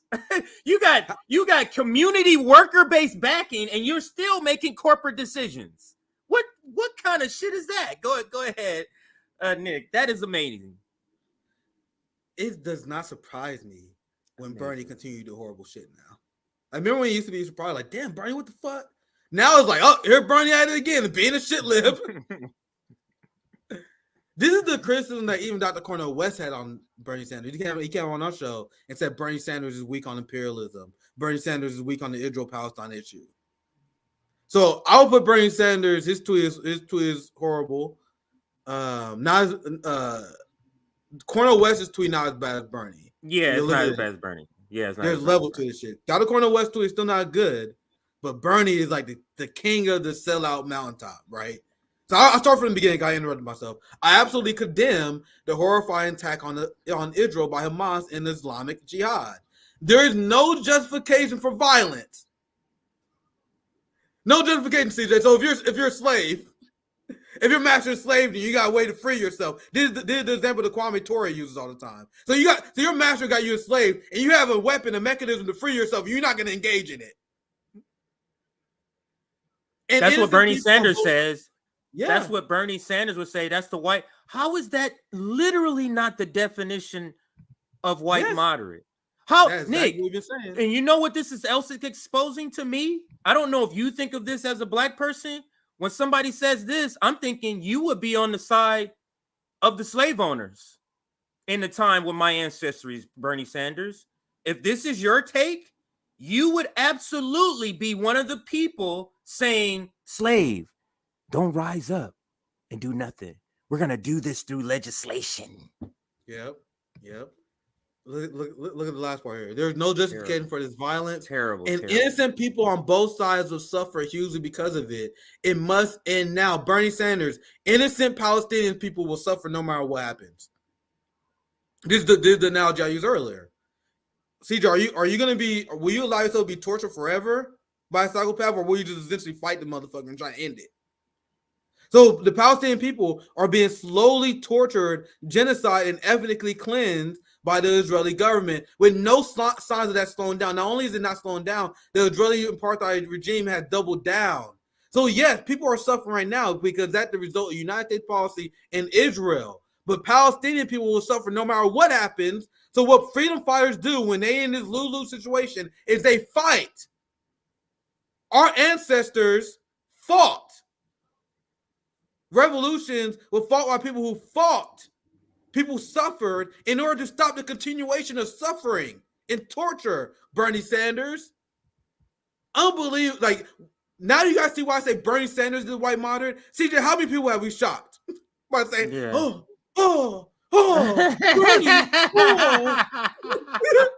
No, guys, that's how I read it. That's how I read people tweets. I'm to, you say Bernie? How dare you, sir? How dare you? Yes, not Joe Biden. Joe Biden is the enemy that we fight. There's supposed to be, I should say, no confusion about that. The white moderate is the person you don't easily identify as the enemy. They do the bidding of the ruling class. They undermine your movement. That's exactly what Bernie Sanders has done to the Palestinian people. And Palestinian people will tell you that. How many Palestinian people that we have on our community, on our network, especially from the Palestinian Community Network and others, that had great things to say about Bernie Sanders? Not one. Zero. Not one. Zero. The white left loved the motherfucker, though. Ryan Grimm gonna write a book about the motherfucker. You know what I mean? So, we are in such a bad situation, Nick, with the people that could be possibly team name with us, man. Ryan Grimm, Sam Cedar, Jank, all getting these issues wrong, all bad on force. Of what are we doing here? You had Ryan Grimm write a book about the squad and how they raised in revolution. Then the Vanguard boys, remember Zach voted for Joe Biden. They invited him on this softball interview so he can plug his fucking book on the revolution. And now you guys see why the Vanguard channel hasn't grown in over a year. Motherfuckers allowing Ryan Grimm to grift their audience and they call themselves leftists. What a fucking joke. You got Ryan Grimm on to plug your book about revolution. You ask no tough questions. What a dipshit. Speaking of dipshits, this is why I also predicted very early on. Why I say, and this is, we all knew it. I'm not even saying this is a prediction. I'm not saying this is a great prediction by me. Anyone could have sent this tweet. There's not a prop for me for saying this. This is literally easily observable observation. Why I say, how long until RFK Jr. tweets something completely unhinged about the Israel-Palestine conflict? I knew that motherfucker just boiling, bro. He's waiting. No, he like, y'all need, no, we just take our time. We're going to craft this statement. This shit need to be perfectly unhinged. I don't want an ordinary statement, man. Hell nah. This is my moment. I want AIPAC to accept me. Accept me, Netanyahu. I'm an anti-establishment fighter. I'm RFK. I'm a deeply serious person. I'm gonna fight the empire, but I want to support Israel. I can't wait to put this statement out. So wait till you guys see what this motherfucker says. And I also say he's been suspiciously quiet. You know he's cooking something up. You guys want to see what this motherfucker cooked up? He sent his advisors. He sent these motherfuckers in the kitchen, and look at what they cooked up. Oh my God. RFK. The ignominious, unprovoked RFK uses State Department propaganda, as I explained before in this stream. This ignominious, unprovoked, and I'll read the whole thing without interrupting because there's going to be a lot to say about this. Barbaric attack on Israel must be met with world condemnation and unequivocal support for the Jewish state right to self-defense. We must provide Israel with whatever it needs to defend itself now. As president, I make sure that our policy is ambiguous. I struggle with that. Ambiguous. But Nick, can you pause right there? Yeah, we pause. Holy shit. You can pause right there because you telling me his COVID policy trumps this insanity? Is that what you're telling me? Is that what you're telling me? That his COVID policy trumps this nonsense? Hell no. Get the fuck out of here. You niggas lost their goddamn mind. Get the fuck out of here. Now we're going to get Dr. Westside's pasta. Oh, he's coming. He's coming, fam. Everyone's getting it. We're getting everybody today. Everyone's getting it. The pasta, get your boy. Know what I mean? And I had a conversation with my good friend Aaron Good. Great guy. But this is unacceptable. This is why it's not a small issue, Aaron. Absolutely not. So he is not anti-empire when he's going to do everything that Israel wants him to do. You know what Israel wants us to do, CJ? He wants us to provoke Iran. So get what RFK going to do when he becomes president. He's going to double down on Biden's Iran policy. He's already called Biden weak on Iran, fam. He's going to support Israel bombing Syria. How the fuck is this guy anti-empire? I am asking people to be serious for once in their goddamn life. I am asking for people to stop falling for hero worship for once in their goddamn life. Because I like Dr. Cornel West as a fucking guy. I said it 1,000 times. But there's no hero worship here because I'm about to get his ass next. So let me continue. We must provide Israel with whatever it needs to defend itself now. As president, I make sure our policy is, was that CJ? You meant ambiguous. It's hard for me too, but everybody can read it. So that the enemies of Israel will think long and hard before attempting aggression of any kind. I applaud the strong statement of support from the Biden White House. Wow. Why are you running independent? What's the purpose in that? What's the purpose in that? I probably didn't read it. I don't know why I didn't read that part the first time I saw this tweet. I probably saw the first part and rage quit. So I need my brother Pasta. I need my people who rightly criticize Dr. Cornel West for being weak on Biden. I literally need all you motherfuckers to make a video about this shit right now. I applaud the strong statement of support from the Biden White House. You mean that fucking statement I just ripped to shreds? RFK is praising that shit. We literally have no heroes. If you guys thought I went hard on RFK and his supporters before, wait till this shit's done, bro. It's on. I am not letting RFK supporters look over this tweet. This is on. Nick, we literally, this is proving to be, we literally have no heroes. We shouldn't have tried to skip steps with Cornel West. We literally have zero heroes. Just think about in the last 48 months, because I want to cover Bernie Sanders. Who is our heroes? Bernie. No, not anymore. RFK, non-establishment. He has a great critique. Are you listening to this? Cornel West, finally, Green Party. Are you seeing this shit? There is no one. It's us. It's us. That's it. Go ahead. Go ahead. The left is definitely skipping steps, right? Nader, too. I forgot about that. Nader. Thank you, our based audience. Thank you. Go ahead. Sorry about that. Yeah, that's why we love Rome, fam. I see you pro philosophy. That's what Rome been about trying to say. That's why I love my brother Rome. Absolutely why I love brother Rome. This experiment is exactly showing why electoral politics is a joke. Absolutely. And I'm glad this moment is going to fire up more people to realize that. We cannot skip steps. For me personally, my fucking motives operating, I wasn't going to change no matter what. Right? But we can't skip steps as a movement and think that fucking any of these PLC people are going to be a savior. Yeah. So let me read that part again. That shit. I don't know why when I first read this, I literally didn't get to the second paragraph. I just assumed the rest of it was garbage. That is so funny to me. So when he was cooking this statement, someone in his team, maybe him, was like, let's make sure that we compliment Joe Biden here.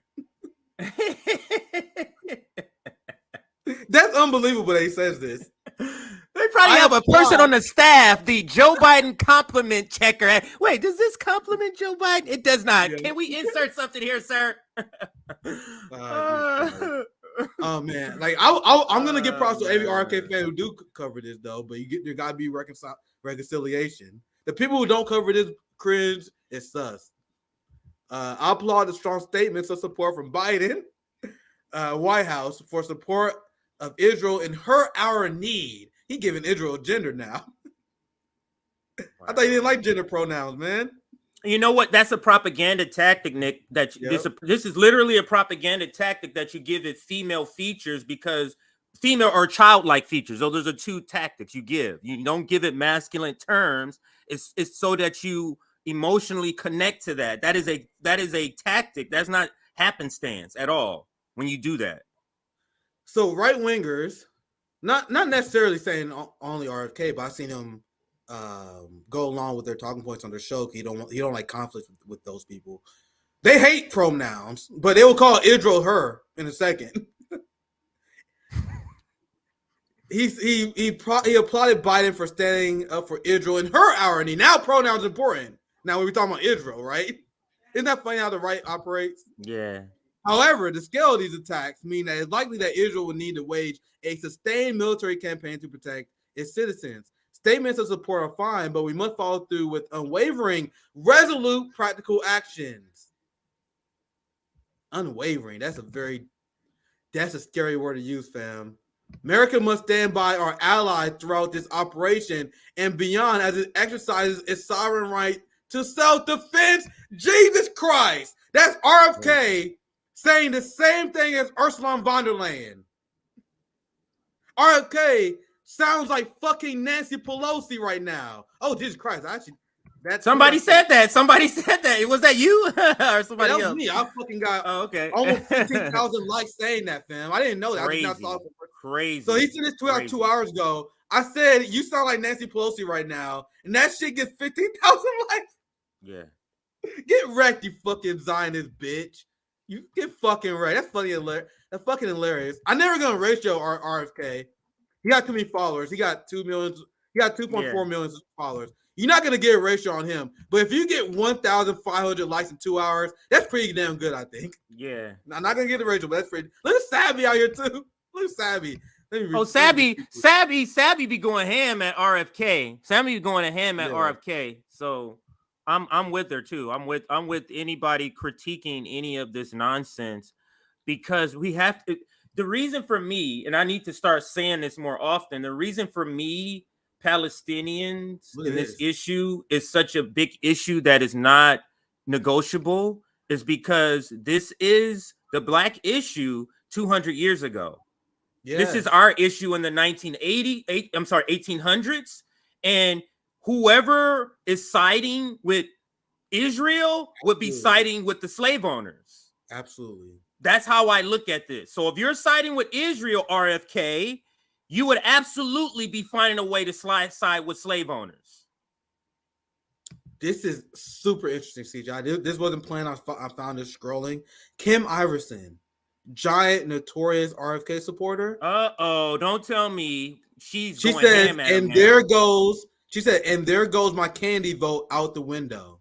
Wow, that's huge. That's huge, fam. Because of the person with the biggest platform who literally like advocates for him the most, she is it.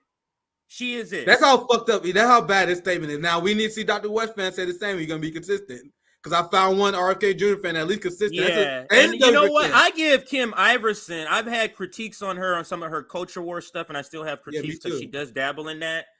But all of her rest of her stuff is spot on. Even her COVID stuff is spot on. I love how she goes into detail. But to me, and for RBN, and for you and me, Nick, we always say this. It is so important to be intellectually consistent. Yeah, it is so important for me to even give you like any credibility if you are waffling. So she gets major credit from me, and I'm surprised. I got to be honest with you. I am gleefully surprised, and I am happy to be surprised in this way about Kim. Yeah, I'm happy. I give Kim a shout out because she has savvy on the show. She platform savvy, so that was always good for her to do. But I had. She said some stuff regarding protesting, the George Floyd protest. That was disgusting, fam. Well, I never looked at her the same again. Pro-police state, government bootleg and shit. Oh, they're protesting too hard. Ever since I saw that shit from Kim Iverson, I never looked at her the same. But I give her props for that. I give her props for this. And I hope she makes a video calling out RFK. Dude, and this getting her post got a lot of likes, man. I'm not gonna read all of them now, but I'm definitely gonna scroll through this after we get offline. Because I seen this tweet early. Look, here's Scott Ritter. Let's see what Scott Ritter said. I like RFK Jr. I think he's the best. Oh, come on, Scott. Bobby should not be promoting an equitable peace settlement, not war. So he criticized the position, but then he still bootlicked for him. No, nigga, I think this is an issue pouring enough to drop him. Jackson called him out to debate Max. So this is something else that like you can never take. What did Jackson say? Well, first, is he an RFK person? Because this person, I have no idea. I haven't followed his work. Okay. Yeah, I haven't followed his work, but he demands an RFK debate Max Blumenthal, and which is another thing that is something I would never take RFK seriously. After in front of thousands of people on the Jimmy Dore show, he said he would debate Max, and then his advisor's like, "Nigga, no, nigga, we ain't doing that shit." And he followed directions. So that's one of the reasons why RFK is not serious. He's a coward. But anyway, I was personally interested in seeing his reaction. Now let's get to the main event. So before we get to Dr. Cornel West, let's show this tweet from John Baraka. Because Dr. Cornel West's take is very disappointing because that's the Israel-Palestine issue was supposed to be his best issue. You know what I mean? That's the issue that makes me have a large amount of respect for Dr. West. He sacrificed his career for the Israel-Palestine issue. And now you waffling on it? For what? For what? You think Zion is gonna see your tweet and be like, hey, then Dr. Cornel West, he got a good head on his shoulder. I guess we give him a chance. No, they're not. So if you're not gonna support you're not gonna get the support of the unhinged Zionists, to speak truth to power. Nick, unless he really believes this. Unless he really believes this. Again, we may be giving him more credit. That's possible. Through his advocacy than he should be getting. But go ahead to continue. So I'll read Jama's tweet first. I wanted to read his tweet before I read Dr. West. Yes. Anyone who mischaracterizes legitimate Palestinian resistance against colonial occupation as aggression or any liberal-inspired adjectives is not a friend of Palestinians, but a collaborator with liberal obscurantism and mass confusion that only benefits the colonialists. Right. That's what I was referring to about his tweet earlier, but Ajamu makes it so much more clearer about that point. Is that this is not, when we get to this tweet now, this is not just a simple, it's a mischaracterization. No, you're giving cover for a colonial settler project. That's what you're giving cover to. And I got both RFK and Dr. West today because I almost complete this ratio going to be complete by the end of the day. My ratio on Dr. West here, I see. Oh, and his whole thing, Nick. I saw that tweet before we really started going in at it because all of our community started going in at it probably about 3 hours ago. I saw that tweet before that where you see all those comments and all those retweets. It was not nearly anything like that. And then we all started going in for a good 3 hours. Everybody seeing it in their feed. And now that shit is completely flipped. He gonna get ratio multiple times in there. Yeah, I got there early because I got there about 20 minutes after he sent a tweet before people going after him. Mhm. He was getting boosted by liberals in his first reaction. So I'll read his tweet for people who haven't seen it. Dr. Cornel West said the escalation of barbaric violence in the Middle East must stop, implying that the escalation was started today. The vicious Israeli occupation and the ugly Palestinian retaliation. How can you retaliate against occupation? That is literally that is not the definition of the word. You can't retaliate if you're resisting or self-defending. Doesn't make any sense. An assailant attacks you. It's not retaliation if you push back against an assailant, unless you don't believe the dynamic is assailant versus victim. You get what I'm saying? This is what I'm saying. Cornel West is telling us here he's not the person we thought he was on this issue. He's not. He's significantly better than everybody else. That doesn't make him completely right. That's all I'm saying. But go ahead. Let me read this again. The escalation of barbaric violence in the Middle East must stop.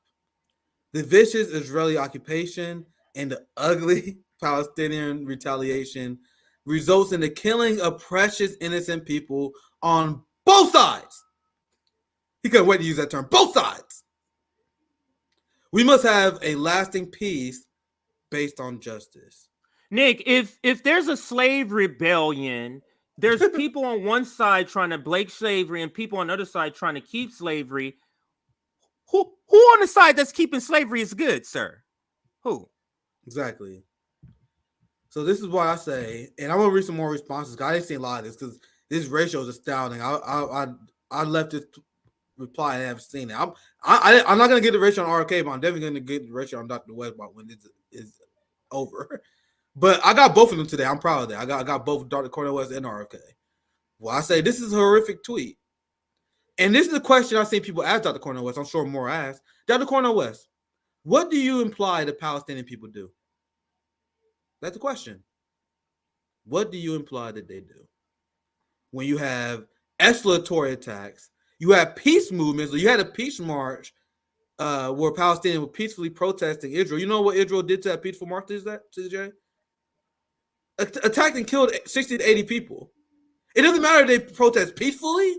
It doesn't matter what they do. The violent Israeli apartheid regime will kill them. And the reporters like Shireen Abdul-Akleh. What did Shireen Abdul-Akleh did to deserve her death, Dr. Cornel West? Nothing.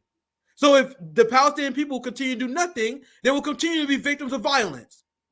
There's a certain point where PMCs must understand that you draw the hard line and you decide you take the fight on, or you will continue to slowly die and suffer. You're going to be genocided away. So I also continue here in my tweet.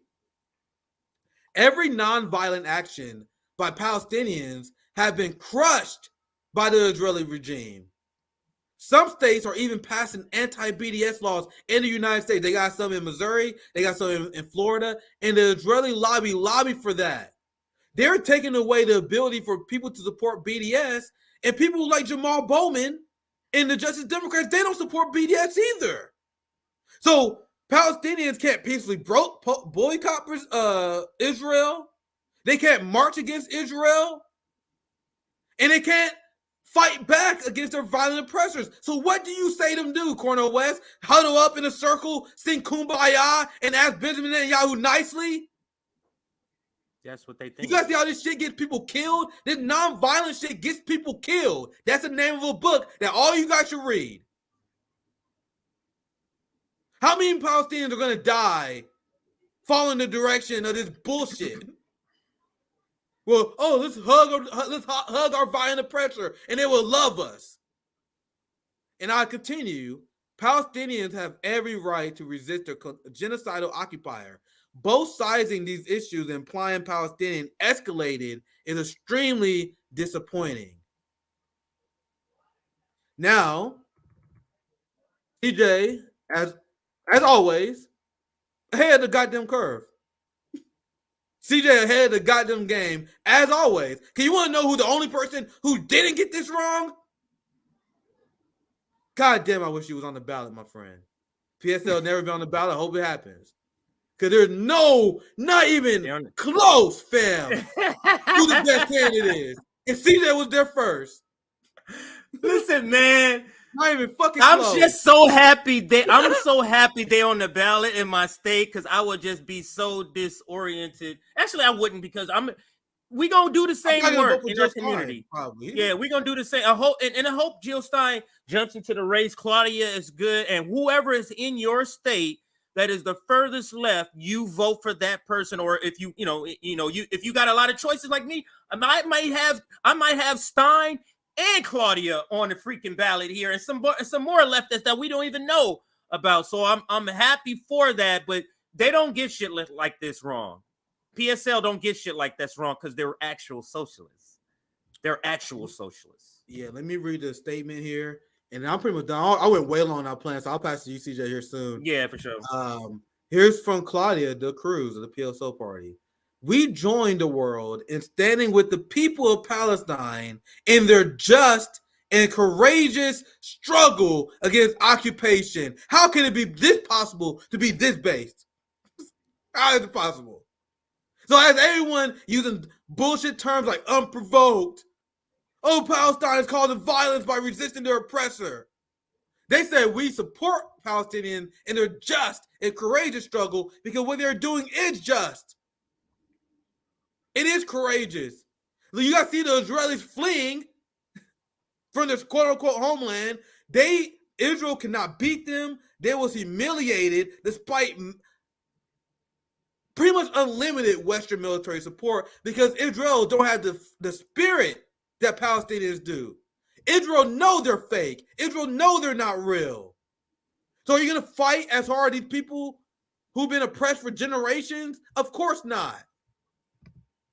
There's absolutely no more courageous and just fight, and I would die on that hill.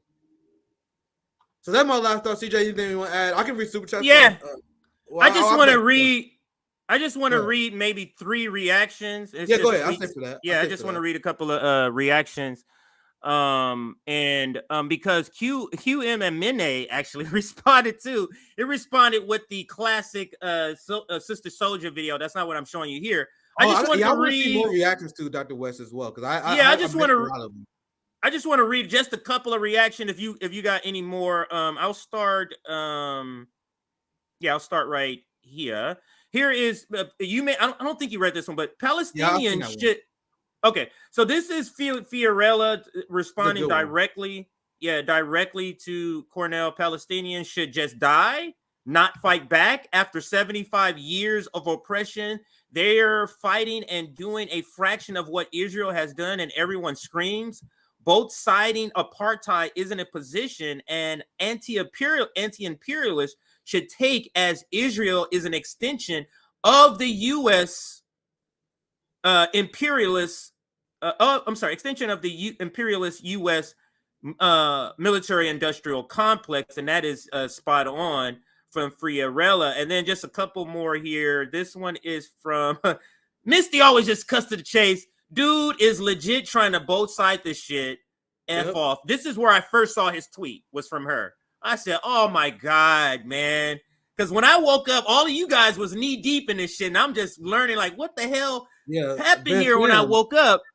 Go ahead. Hey, fair, man. I said this before, man. In order to be more positive, I'd say I appreciate the revolutionary optimism of people like RFK and Dr. West supporters. But Dr. West and RFK is getting you motherfuckers a lot of work. Like, you see these motherfuckers that spend a lot of time defending Dr. West and their shit. He's giving you guys a lot of work that is not needed. Like, if there's a natural leader that steps up and everyone loves the motherfucker, they knocking out of the park, then yeah, I guess that's a good idea. But the fact that we constantly got to see this cringe ass shit. There been so many L's already. The fact that you guys had to come out and defend them so hard already, it's very disappointing, man. That's the word I use because I much rather be doing a hype video for Dr. Cornel West instead of this. Yeah, but it's disappointing.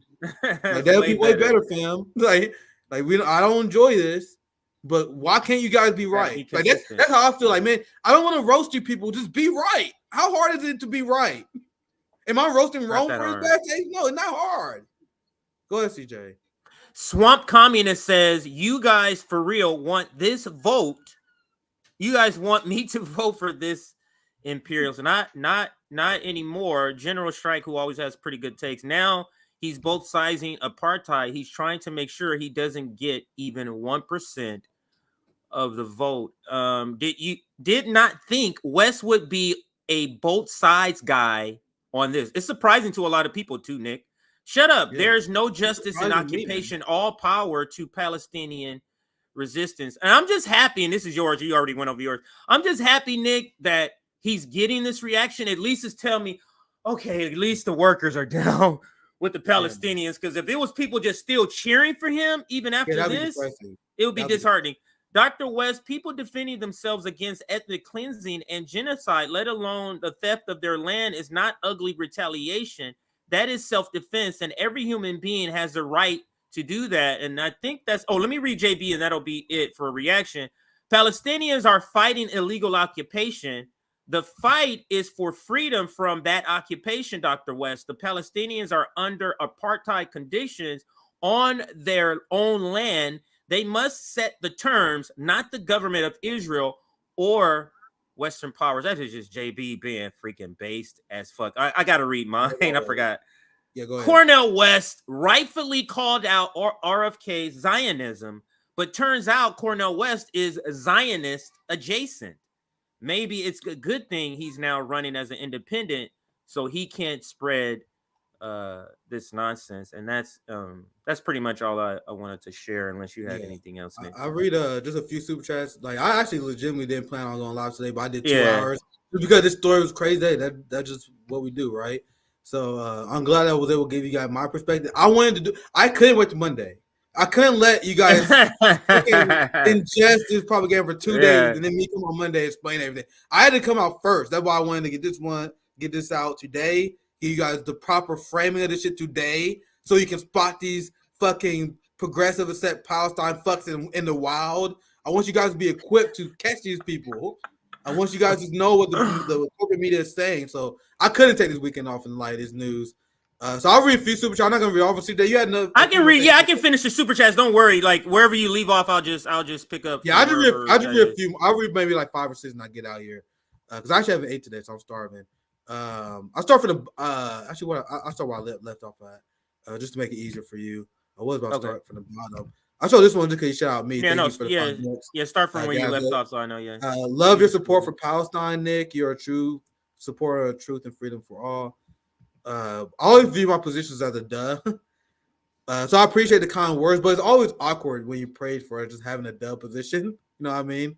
So I appreciate the kind words, but the anger that I feel for Palestinian people, how everyone should feel. You know what I mean? The anger I feel for Democrats and Republicans, how everyone should feel. So I appreciate the kind words. It's always awkward to take those comments where, well, I believe everyone should be there. The comments shouldn't even be needed. You know what I mean? Just because everyone should be there. I try to find where I left off. I know it's all right. I read that one. I think that by the timestamp, I can probably put it together. I know. Yeah, I think this is where I left off. Yeah, I'm pretty sure this is where I left off here. Thank you for $2, Brandon. Like, I only read like probably 4 or 5 just to give some people some sense of closure. Thank you for $2, Brandon. Gates can bury the squad by being pro-Palestinian. Unfortunately, he would not. Like, guys, I praise Gates for the Ukraine thing and his strategy, but let's not get twisted. I'm all but guaranteed this motherfucker sends some pro-Israel shit out. I will admit if I'm wrong, if I am, but I always see Marjorie Taylor Greene. She sent out an unhinged pro-Israel take. Like, I am 100% realistic. I explained my concept with coalition before. When I say when we build coalition with Marjorie Taylor Greene and support in the Ukraine war, it's a coalition only on that issue. Like, we're gonna fight them motherfuckers on China. We're gonna fight them on Cuba. We're gonna fight them on Palestine, right? And we understand. We acknowledge that. So that would be funny. That's a funny timeline where Gates burying the squad from outflanking them, but it's not gonna happen. Let's be real. Thanks for $5. Name my taco. The first Continental Congress was a terrorist organization. The Taliban was a terrorist organization. So when are legit governments formed? Thanks for the $5. Not sure when exactly you asked that. Thanks for $5. Name my taco. Thanks for the 1999 Everton. Ukraine was a declaration from the communist country to let the Western globalists know that the stalemate is over and they will fight back. Y'all are missing obvious. I'm not blaming. Wait, let me read that again. Ukrainian was a declaration from a communist country to let the Western globalists know that the stalemate is over and they will fight back. And y'all missed out. I'm not blaming Russia or China. Thank you for super chat. I'm not sure how to interpret that right now. Thank you for super chat. Maybe it's been a long day, but I'm like, I don't know what to take that. I appreciate the perspective. Thank you for the 499. You guys need to stop think the global things are happening in isolation. Absolutely, that's not the case. These are calculated decisions. Pay closer attention. Everything that the U.S. empire does is actually quite predictable because imperialism is the highest form of late-stage capitalism. When you run out people, your own people to exploit, you find other people problems to exploit. That's why Republicans who are capitalists who enable this military-industrial complex cheer for the Ukraine war. I mean, not in the Ukraine war, but the Mexican war. They cheer on the war on terror and all these other things. I laugh at them when they think they're anti-war when they prop up the system that benefits from war. Right. That's why socialists and communists are generally always the most anti-war because we want to dismantle the system that create war. So I don't know why you say we believe these things happen in isolation because our critique is the system will always breed war. If anything, the right wing believes that these things are isolation. People, the right wing think, oh man, the Ukraine war, that's crazy. I can't believe this happened. People are cheering for war with China. So that's my take on your analysis. I don't know why you say we take in isolation. If anything, we actually have the bigger picture. Can you explain what Hamas is exactly? Yeah, they're the Palestinian resistance organization. They are hated by the progressive set Palestine people because they don't believe in stupid shit-lib logic that does nothing for their people. They will advance the rights of the Palestinian people, but if you encroach on them, if you commit crimes against their community, they will fight back. And that's why Israel's still struggling. And that deterrence saved God knows how many Palestinian lives. Because can you imagine if Palestine had no Hamas? Can you imagine if Palestine was filled with Bernie Sanders? Palestine would have been gone, fam. That shit would have been gone. So sort of look at in the same vein of Black Panthers, how they were established to create self-defense. And look how they were labeled. They were labeled as terrorists, as crooks, as it's the same sort of. That's what your oppressor is going to label you if you try to fight back against their oppression. Yep. So I appreciate you guys tuning in for a stream. CJ gonna have a great show for you guys. I love doing these handoff shows when we get the chance to do those. Nick and CJ's planned for Monday and Fridays. There was an extra credit special live stream to cover this special event. I got a lot of great content coming up. It was a great week in general. We had Jimmy on yesterday. I had Aaron Good on. JB had Richard Metters. Savvy had Dr. Joe Stein, Dr. West. Like, this was a fantastic week for RBN. So I hope you guys continue to subscribe and follow our content. So I'll pass to you, CJ. Have a great show. Yeah, I'll read some more of these super chats, maybe play a video or two, and then get out of here. But I do want to make sure we cover all of your guys' super chats because you spend your hard-earned money to and you want to get your idea or perspective out, and we want to make sure we respect that. I'm just making sure I don't have any sort of updates on anything that I need to report on for any of the stories that we have here. So let me just do that first. I'm running a quick little check here and see if any comments. So shout out to Q right there. He posted that to Cornell West. He's always he's about to get ratioed by that. I guess I can go a couple over my tweets here. I'm going to hit up a couple of my tweets about this because it's important. I think they talk about something, bring up an important point. So this first one here, if you are using the word unprovoked to describe Palestinian resistance, you should apply to NATO. They are hiring propagandists as we speak. Like that one. And then there's this one who is the Cornell West effect. The ratio is a lot worse now. And I was just pointing out the comments. This is where it was hours ago. Now it's way worse than that. I think the comments are now in the 700 or 800s, and this is another 100 or more. I read that one already. Is there any other one to read? Wow, Cornell West's tweet, both sides in the Palestinian issues, proves what I said in this tweet just yesterday. And this is crazy because I had just tweeted this out yesterday. It says Cornel West has had the same issue for decades. Here, Sister Souljah is the radical pushing for real change, while Cornel West argues for status quo and getting what we can get. Just like most people in the professional managerial class, not really interested in getting into the trenches to fight. And then I'll play it and you can see what I mean. I'm not going to play all of it, but I'll play up until the point that Sister Souljah makes one of her points, her biggest points, and then I'll stop the video. All right. Okay. Now, to paraphrase Senator Bradley of New Jersey, the state from which your piece was. Senator Bradley gets much right when he talks. He does, and he, among other things, and he's not claiming to be particularly original with the observation, we can't get there unless we go together. I have a terrible feeling that behind me are some people who do not agree. Excuse me.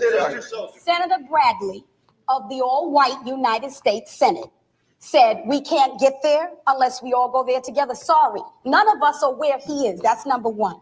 Number two, you're making a moral appeal to a country that doesn't have a moral conscience. The question becomes that when white people feel serious and angry and upset about abortion, they come out in the thousands up to the millions to say, this is what we believe about abortion. Where is the white outcry against white racism that murders African people all around this entire globe? It doesn't exist. So who are these white good people? I want to meet them. I want to see them.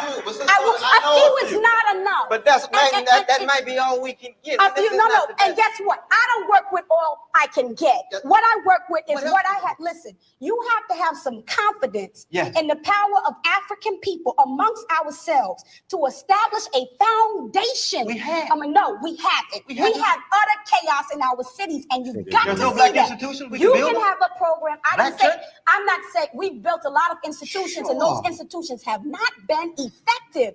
The majority of millions of African youth in this country are dying mentally, dying spiritually, dying emotionally, dying academically. And you may have a program, Mr. Brown may have a program, but what we got to talk about is an American government that tracks millions of African people who don't go to your program, don't go to Brown's program, millions of African people, not only here, but all around the world. And if we are not honest enough to say who are our friends, who are our enemies, to know what a friend is, to know what an enemy is, we will constantly be trying to get into people's parties, to shake our butts with them, to get them to like us. And that's not the question. The question is, what can we build amongst ourselves to secure ourselves from our enemies so that we will be able to survive into the future?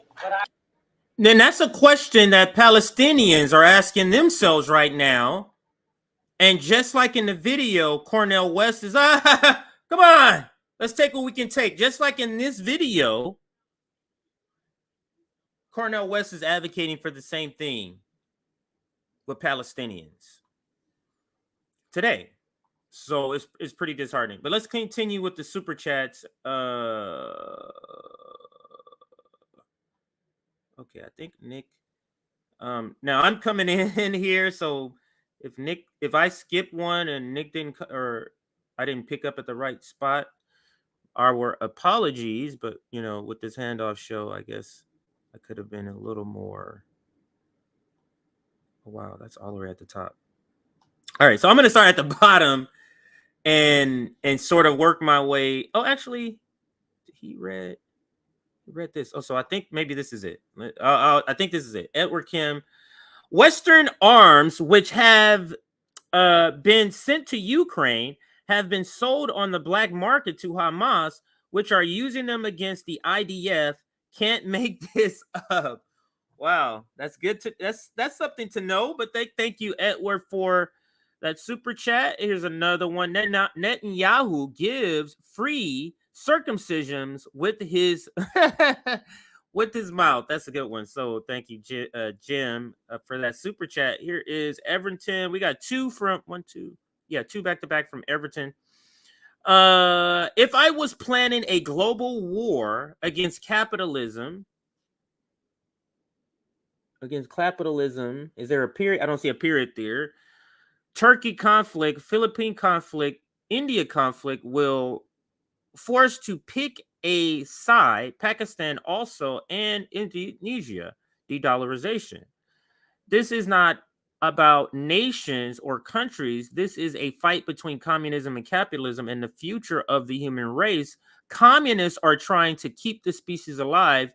And oh, I didn't put that one up there. This one. I'm reading this one now. Communists are trying to keep the species alive. Capitalism will destroy us. Because you had two back-to-back, Everton, thank you. Forgot to click the second one. Let's go to the next one. Biden stands in support of Netanyahu giving free circumcisions with his mouth and said he will give his own unwavering support if he could, or unwavering support if he can too. Thank you, Jim. Another tweet. This one here from Gaza West. Love your support for, I feel like you read that one already. Love your support for Palestinian, Nick. You are a true supporter of truth and freedom for all. Thank you for that super chat. Here's another one. Cornell showing dimensions of Zionism. Yes, there are levels to it. Here's a new member. Welcome, brand new member, Kid Ulysses. It sounds like a rap name, Kid Ulysses. But welcome, brand new member. Here is Jeffrey Long. Thanks, JAW, for you guys. Respect RBN. That JAW stands for an organization that I'm probably not familiar with. But Punky Pinko. West is an educated grown man. He was not tricked by Dow. They are teammates. He and Nina Turner should do dance videos. They are performers. Oh. Did I somehow jump down here? Oh, maybe skipped a lot. Oh, no, I guess that was it. Oh, I didn't realize I was so close to the end as I thought. So, okay, so that was it. Let me shout this out just in case. Member, Cowboy Kitty member for 5 months. Bring up Dr. West tweet on Palestinian, please. I believe, yeah, we covered that. Oh, this was sent earlier. So, yeah, we did eventually bring those up. So, some of these tweets, some of these super chats may be older. Please show clips of Palestinian Solidarity World Cup. Okay, so yeah, he read these other ones here. Thanks for covering this today. All right, so thank you so much. There's so many super chats today. Let me make sure I didn't get a new one just a second ago, which I have. Okay, got a couple of new ones that just came in. Here goes one. If you're pro-Ukraine, shouldn't you be pro-Palestinian? That is true. You know what? I was thinking the same thing earlier when Nick was reading Bernie Sanders' tweet, because it's bizarre that they have one stance when it comes to one country or one conflict, and then another stance when it comes to the other. Because in this, with the point of this super chat, if you're thinking about Ukraine and Palestinian, the ruling class establishment NATO narrative is this is a sovereign country. Russia's over here invading. We need to support the people who are being attacked by outsiders. Now we move over several hundred miles over to Palestine, which the ruling class calls Israel, but Palestine, who has the same situation. You have these invaders who are on their land, but the United States is supporting the invaders in this situation. So just bizarre. Let's read this next one here. Thank you for that super chat. That was James Pace, the previous super chat. This one, John Freese, I believe that's how you say it. Western imperialism is historically based on who controls the trade between the Indian Ocean. I'm sorry, let me say that again. I didn't read the first word right. The second word. Western imperialism is historically based on who controls the trade between the Indian Ocean and the Mediterranean Sea, the control of Egypt and Israel by England and the U.S. That is, I would say that's an accurate assessment. But that is a long conversation we had. But thank you for the soup to have about that. But there is some great content on it. What is that guy's name? He goes on. Damn, I can't think of his name, but he's written several books about hegemony, and he talks about what you're speaking of in that last super chat, which is typically people who considered the superpower of the superpowers controls a particular region of the world, and that's what you were referring to. It has a particular name. I'm trying to think of that area. I can't think of it right now. But that's all of the super chats. Let's do a quick check of any breaking news before we get out of here. Hit that like button on your way out, if you will. But let's do a quick. Actually, I forgot. I'm live. I can't go to my messages right now. I was about to hit my message if it was something important, but let's get here. There's nobody posting anything. So then let's go to my feed and see what is hot right now. What are people talking about? Maybe I should start calling this what's hot on Twitter. That's Peter Dow chiming in about unprovoked. The problem is, sir, you have a candidate that's Zionist adjacent, Peter. And here's Ajamu chiming in on the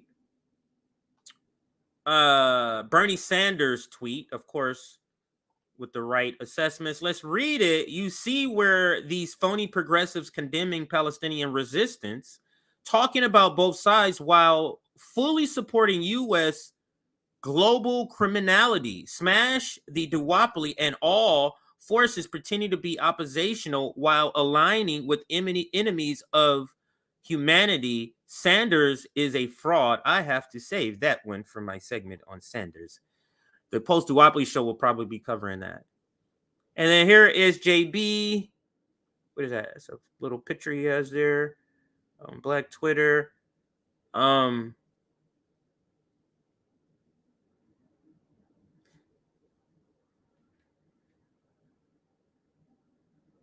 Kim is someone who once was very sympathetic to both sides. Then she went to Israel, Palestine, and personally saw the horror of Palestinians were dealing with daily at the hands of Israel. Y'all should listen. So to the point of Kim, maybe I should do a segment on if she's made that transition. And I'll do a segment on that. So let me create that. Kim Iverson. Cover that. This is how I do segments. I'll see a tweet on my, that's an interesting topic, and that's how it begins. Let's read what she says, though, right here. It says, the war raging in Israel was 100% provoked and a long time brewing. Like the current Russia-Ukraine conflict. Actually, I got to blow this up all the way here. Let's read her comment right here. This is Kim Iverson, and we're just shooting the shit at this point, everybody. Shoot the shit Saturdays. The war raging in Israel was 100% provoked and a long time brewing. Like the current Russia-Ukraine conflict, many have been warning of this for a very long time. Israel has been subjugating and torturing an entire group of people for decades. How long did anyone think that they could go before rising up to defend themselves? War is horrendous. I am horrified by all the who die on both sides of any war. Israel needs to get serious about negotiating a genuine good faith peace agreement with Palestine, or this will happen again. So that is Kim Iverson. All right, so let's continue. Let's see if there's any other. Here's another one from Ajamu. And you got confused liberals talking about both sides. Israel is now flattening entire high-rise residential buildings in central Gaza that has zero security value. These are called power targets. Bombing them is aimed purely at terrorizing, intimidating, and collectively punching the Gazan population. So let me play the video here that shows that.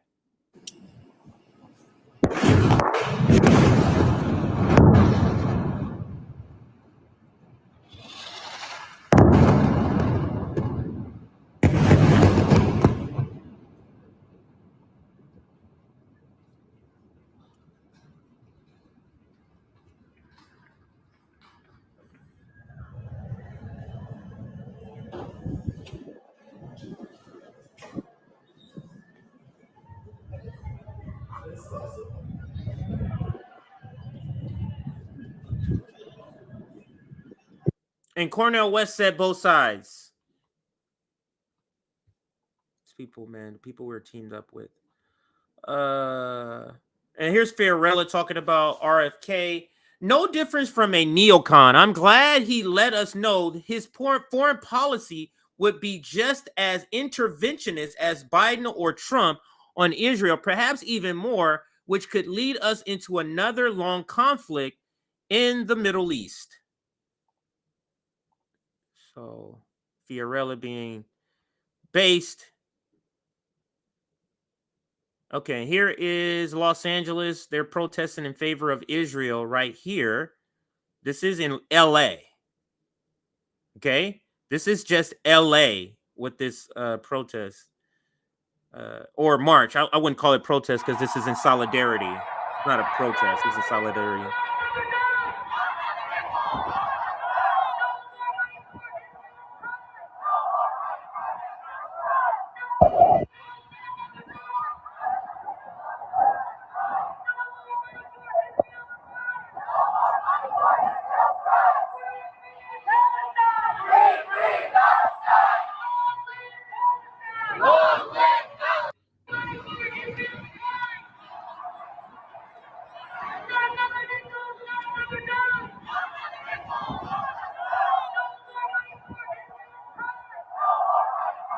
That's fine.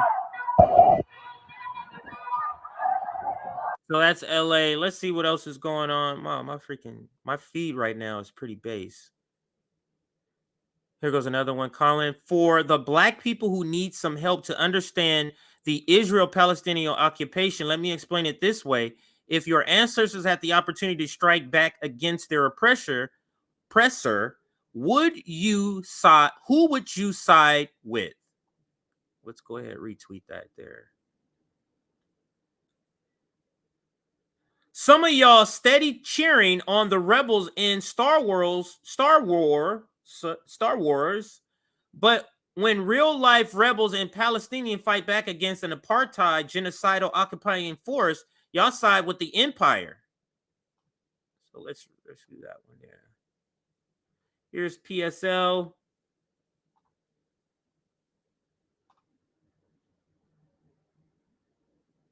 Free Palestine, free all Palestinian political prisoners, end all U.S. aid to Israeli apartheid regime. It's a full statement they have made here. But I'll read just this first part. Resistance to apartheid and fascist type oppression is not a crime. It is the inevitable outcome from all people who demand self-determination rather than living with the boot heel of the oppressor on their neck. And this is their full statement that I'm going to retweet here. Let me zoom out just a little bit. Gaza resistance launches 150,000 missiles towards Tel Aviv in response to Israeli warplanes bombing residential neighborhoods. So I'll let this video replay. This is from the Cradle here. The Cradle. Allahu Akbar. Allahu Akbar.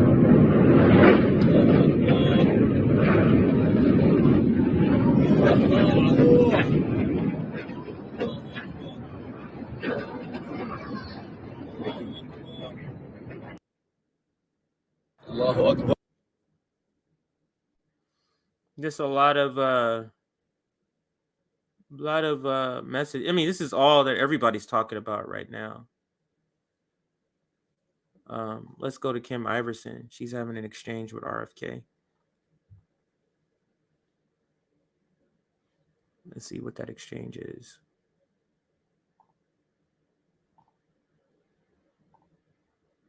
Wow.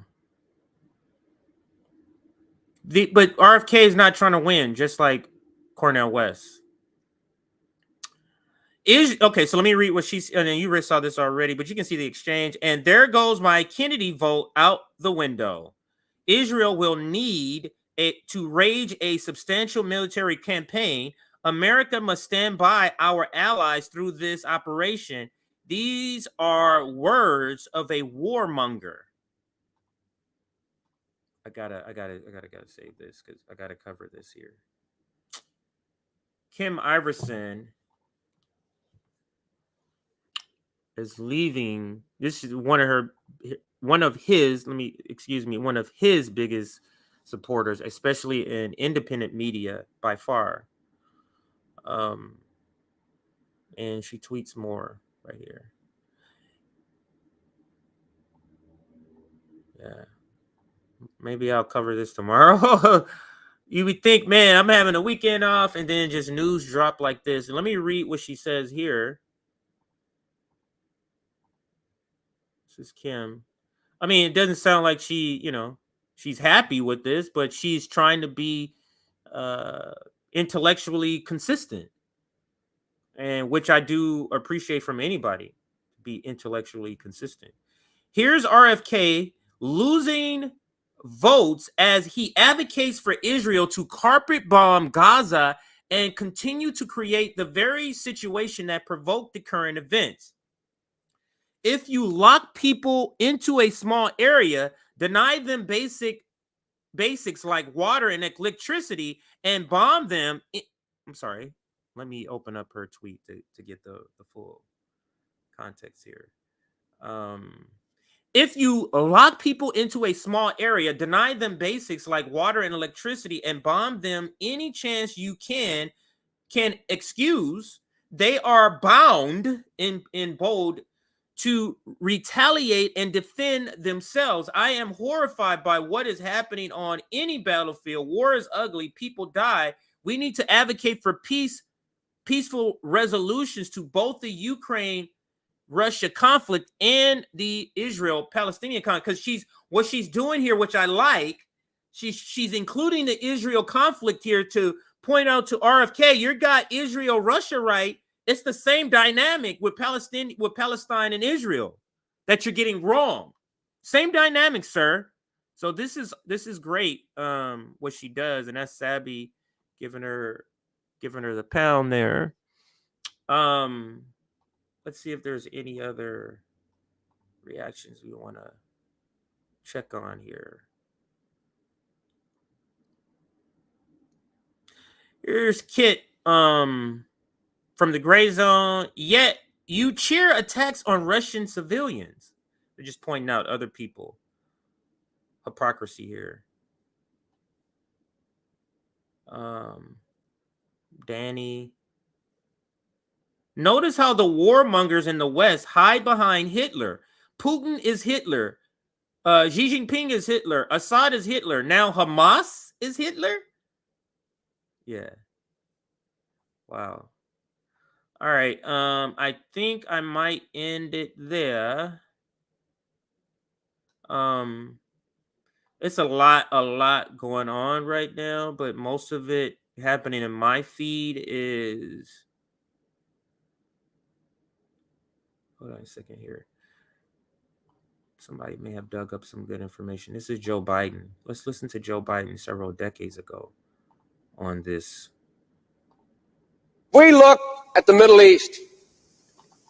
I think it's about time we stop, those of us who support, as most of us do, Israel in this body, for apologizing for our support for Israel. There's no apology to be made. None. It is the best $3 billion investment we make. Were there not an Israel, the United States of America would have to invent an Israel to protect her interest in the region. The United States would have to go out and invent an Israel. We look at the Middle East. We had to invent an Israel. I think it's about time. We would have to invent an Israel. We are being led by a bunch of ghoulish, murderous monsters here. Just amazing. Let me see here. Yeah, this is Nick. This is a great this clip right here. I cannot believe this is actually him saying this here. This is insane. Let's loop it again here. Can't believe he's saying this here. We look at the Middle East. They would invent. I think it's about time we stop, those of us who support, as most of us do, Israel in this body, for apologizing for our support for Israel. There's no apology to be made. None. It is the best $3 billion investment we make. Were there not an Israel, the United States of America would have to invent an Israel to protect her interest in the region. What does that mean? If there was not an Israel, we would have to invent one.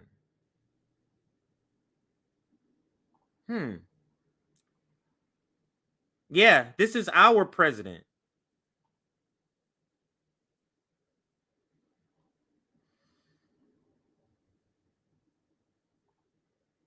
Yeah. All right. I'm almost afraid to see what else I'm gonna find in my feed. That was fire though. So let me save that though. Let me save that somewhere. I don't know where. I guess Zionist talking points. I guess I can do that.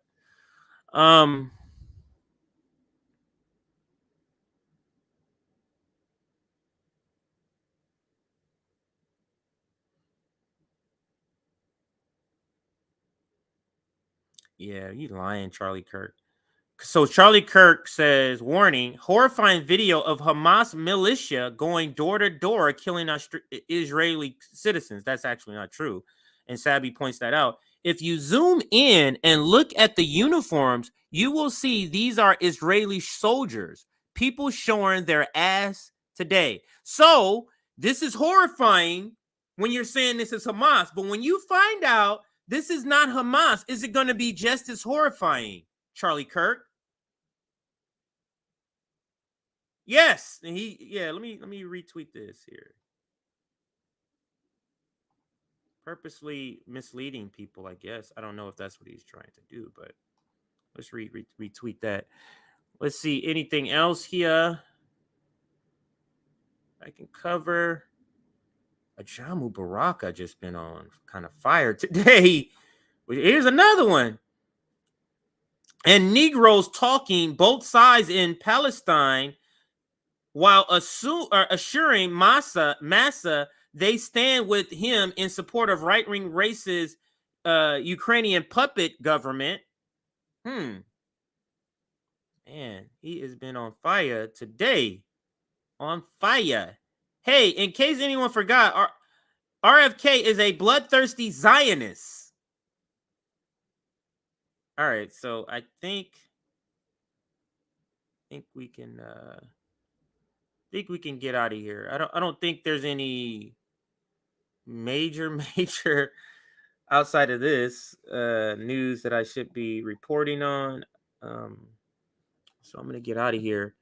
But let's see what corporate media is saying about this. Let me go to YouTube. I do want to see what corporate media, if they're saying anything at all about. I'm not at anything at all. I'm curious to their framing because they are saying something about it. Curious to their framing. Where am I here? So let's go to. I guess I can go to CNN, and then I'll try MSNBC. Let's go to CNN first. And they are talking about Israel. Let's see the nonsense that they're talking about here.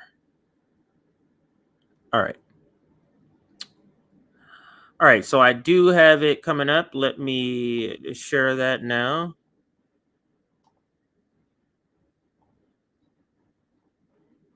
Hang on a second.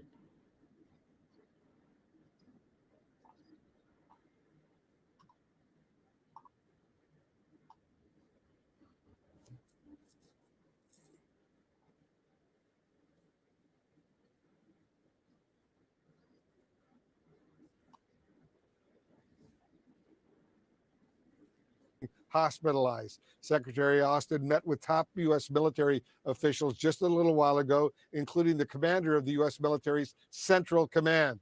Let's get more on what's going on right now. Retired Colonel Cedric. Here is the CIA talking He's a points US about Air what's Force colonel. happening. He's a CNN So military let's analyst, listen. and CNN Global Affairs analyst Kimberly Dozier is with us as well. Colonel Layton, what do you think the U.S. is doing right now to help Israel? Because from the president on down, there have been very strong statements of support for Israel in this war with Hamas.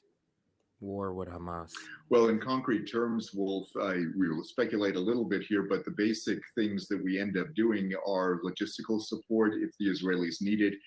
Sometimes there'll be intelligence sharing that will take place, and anything that the Israelis will need in terms of even diplomatic efforts that might be ongoing, say with the Egyptians or some of the Gulf states. So a lot of these issues will take place ready to perhaps help with the logistics aspects of this, and they will be moving things in perhaps to areas near Israel in case the Israelis need to have their stockpiles replenished. Kimberly, an Israeli IDF military spokesperson told me a little while ago that fighting is ongoing right now, still ongoing in more than 20 different locations. Special forces have been mobilized as Israeli civilians are being held hostage as well. That's what he says. Just how complicated is this response from the Israeli military? Complicated, and it could potentially stretch out for days, if not weeks. Once you have a hostage situation where militants are barricaded with Israeli citizens, civilians, not just some of the troops that have reported. Like, right, like it's such a crucial thing to understand about the United States or the United States framing. You cannot understand or view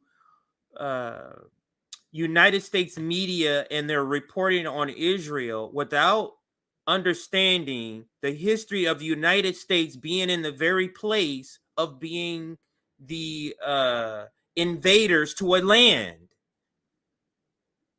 So fellow invaders of a occupied land has a perspective on other invaders of a different occupied land.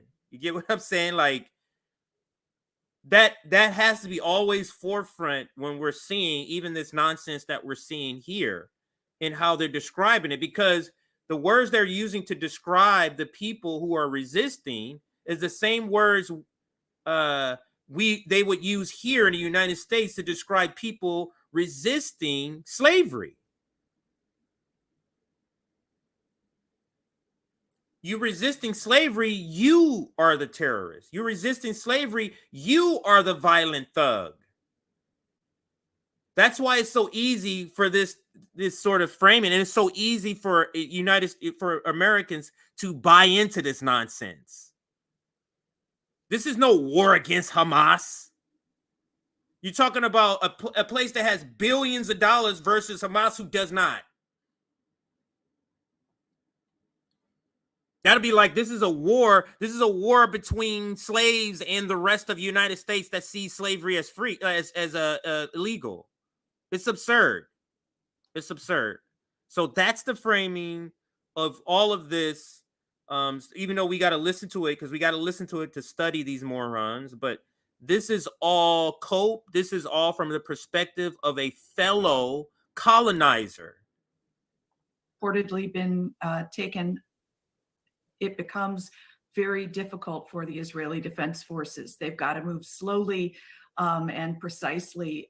They're already facing a massive blowback of anger from the Israeli people for missing this and for not responding quickly enough to the attacks in the south. That's what I was hearing from some former Israeli and U.S. officials, that it's not just bad that they've bad leveling, almost horrific that they missed signs of this potential complex attack, but that when it started happening, they didn't respond fast enough to catch the militants faster and to keep them from They're infiltrating. militants. A slave trying to resist slavery, that person was labeled a militant. Again, oppressors, colonizers describing another colonizing event talks like this. And they don't see anything wrong. They're going to go home and they think they're great people. They may know they're awful propagandists, but the girl in the blue, I know Wolf and the guy on the left, those are propagandists, but I don't know her enough to say that. So she might believe this nonsense. But it's because she believed that the fairy tales of the United States Empire and their genocidal project against the natives of this land and also enslaved Africans. So that is so important in understanding the words they're using, what are they choosing to report on, how they're reporting it. Just put white sheets on all three of these people. That'll give you a better understanding. And then you'll oh, these are white races that are describing this. Oh, this is why they're using this language. But that'll be, just imagine them with white sheets on as they're reporting. That'll help you sort of get the framing that or why they're picking this framing. Some of these communities. I think that's why you've seen the Israeli Prime Minister call up more reservists, because they're going to have to do something pretty dramatic to respond to this and to find all the conspirators and how this was plotted and carried out. And that likely means a ground incursion into Gaza. That means bringing a lot of active duty forces. That means they're about to go in and kill a bunch of people. You see how they're describing it? So this slave revolt, in order to catch the leader of it, we're going to have to go in to the slave quarters. So that means we need to have a lot of people, a lot of backup to go into the slave quarters to actually do this.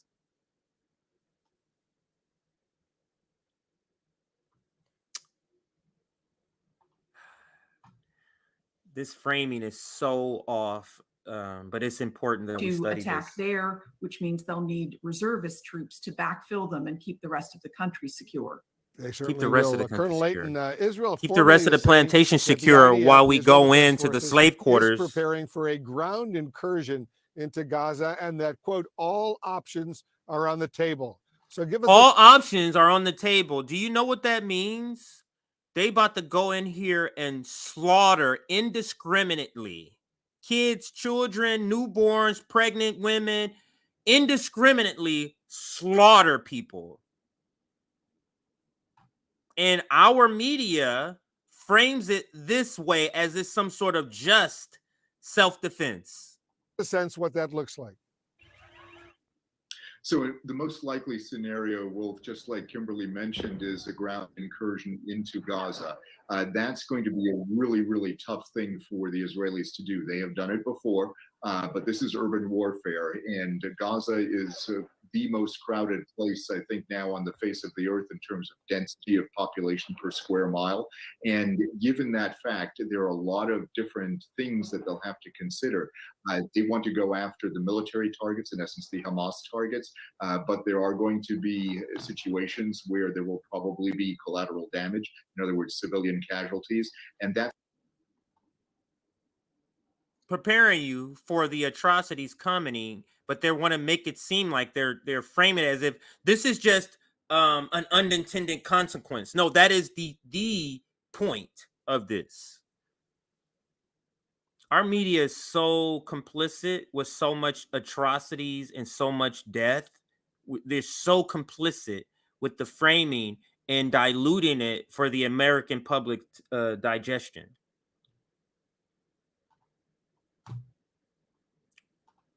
Just awful. I'm trying to let this go. I got to keep pausing to give them, because this is that's going to make it really awful tough to on listen the through. Israelis, These people not are only just from a liars. military standpoint, but also from a public relations standpoint.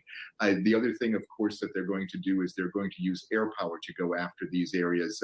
There's already been some of that that we've seen around Gaza, but I think the bombing attacks are going to be more intense, and they're also going to try to cut off any more Hamas. The bombing attacks are going to be intense. So they're being upfront to saying this shit's about to get crazy, but they're using soft, lily white language to soften what they're describing. But he's describing carnage is coming.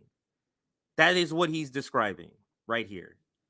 Just freaking despicable how our media apparatus participates in this terrible sort of colonial settlism, colonial settlers sort of propaganda. Let's see what they're saying on MSNBC.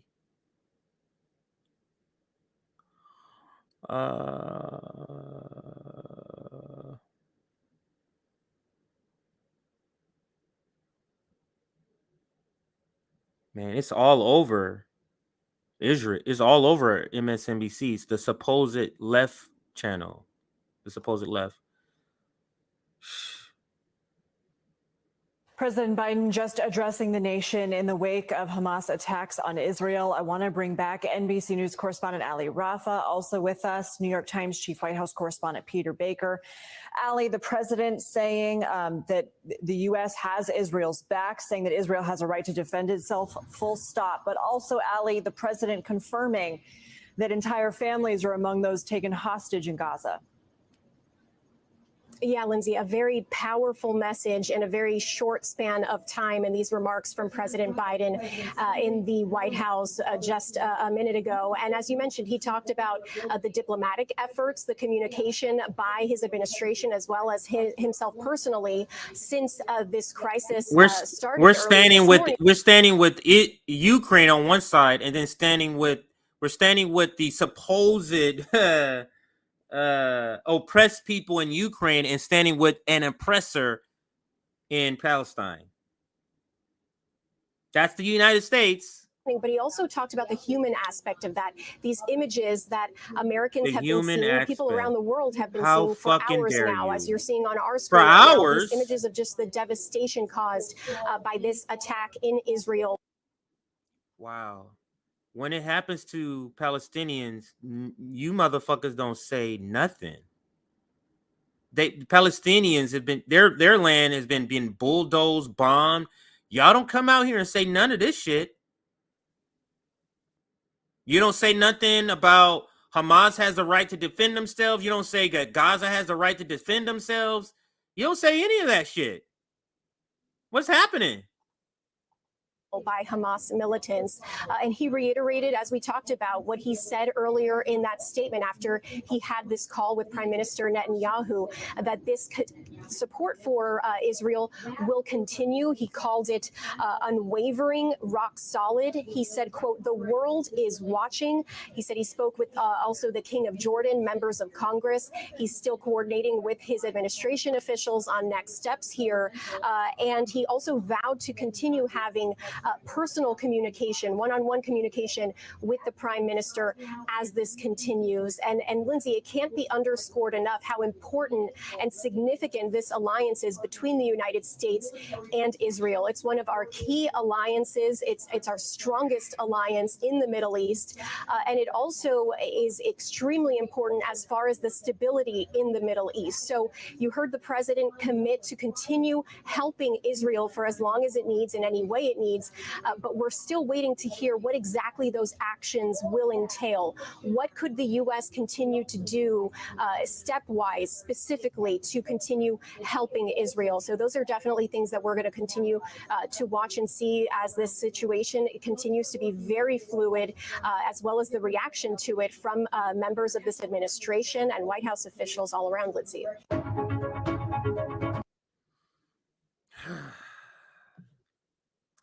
Let's see what else. So maybe I should just go round it out and go to Fox News. So we did CNN. We did. So by far, MSNBC has the most clips. By far, so far. Let's go Fox News here. See what they got here. The entire world has to support Israel. So this is Fox News. Lieutenant General Keith Kellogg on what he thinks happens now. He joins us on the phone. General, what do you think? Hamas has committed a war crime by abducting Israelis into Gaza. You believe that? Again, when we're listening to these people, understand colonizers are describing it this way. The American colonial project is describing the Israeli colonial project. So the words they're using is because it reflects on them. So when you say, you know, you're defending yourself with this, you are defending yourself against a slave attack if you are the United States. So that's the framing. Let's listen. Yeah, hi, Neil. Thanks for having me. Look, first, to be very clear, this was an unprovoked attack on Shabbat, which is the Jewish holy day, like our Sunday. In Israel, unprovoked attack. No one has to say that if it's really unprovoked. You don't go, you know, this is an unprovoked fight that I'm having. That's an unprovoked punch you gave me there. You don't say that unless you're trying to mask that it's not unprovoked. That's the only reason you keep using this, is that if you know it's not unprovoked, that's why you have to insert a descriptive word, because it's completely unnecessary to the telling of the story. Israel has every right and should respond with a significant military response. You know, make no mistake, Neil, this was a coordinated attack, well supported by the state of Iran. You can see the use of drones, the drone footage you see even attacking their armed vehicles. And I think what they really need right now, the Israelis, because they can handle things militarily. You never really asked, what General Keane said earlier, you know, direct intervention, but they need a lot of moral support right now. This is where the world needs to stand up and say moral to support. the Israelis, look, we're behind moral you. Support. Whatever the actions that this you take. is slave owners asking other slave owners, we need your moral support against the terrorists, enslaved Africans who are coming after us with violence.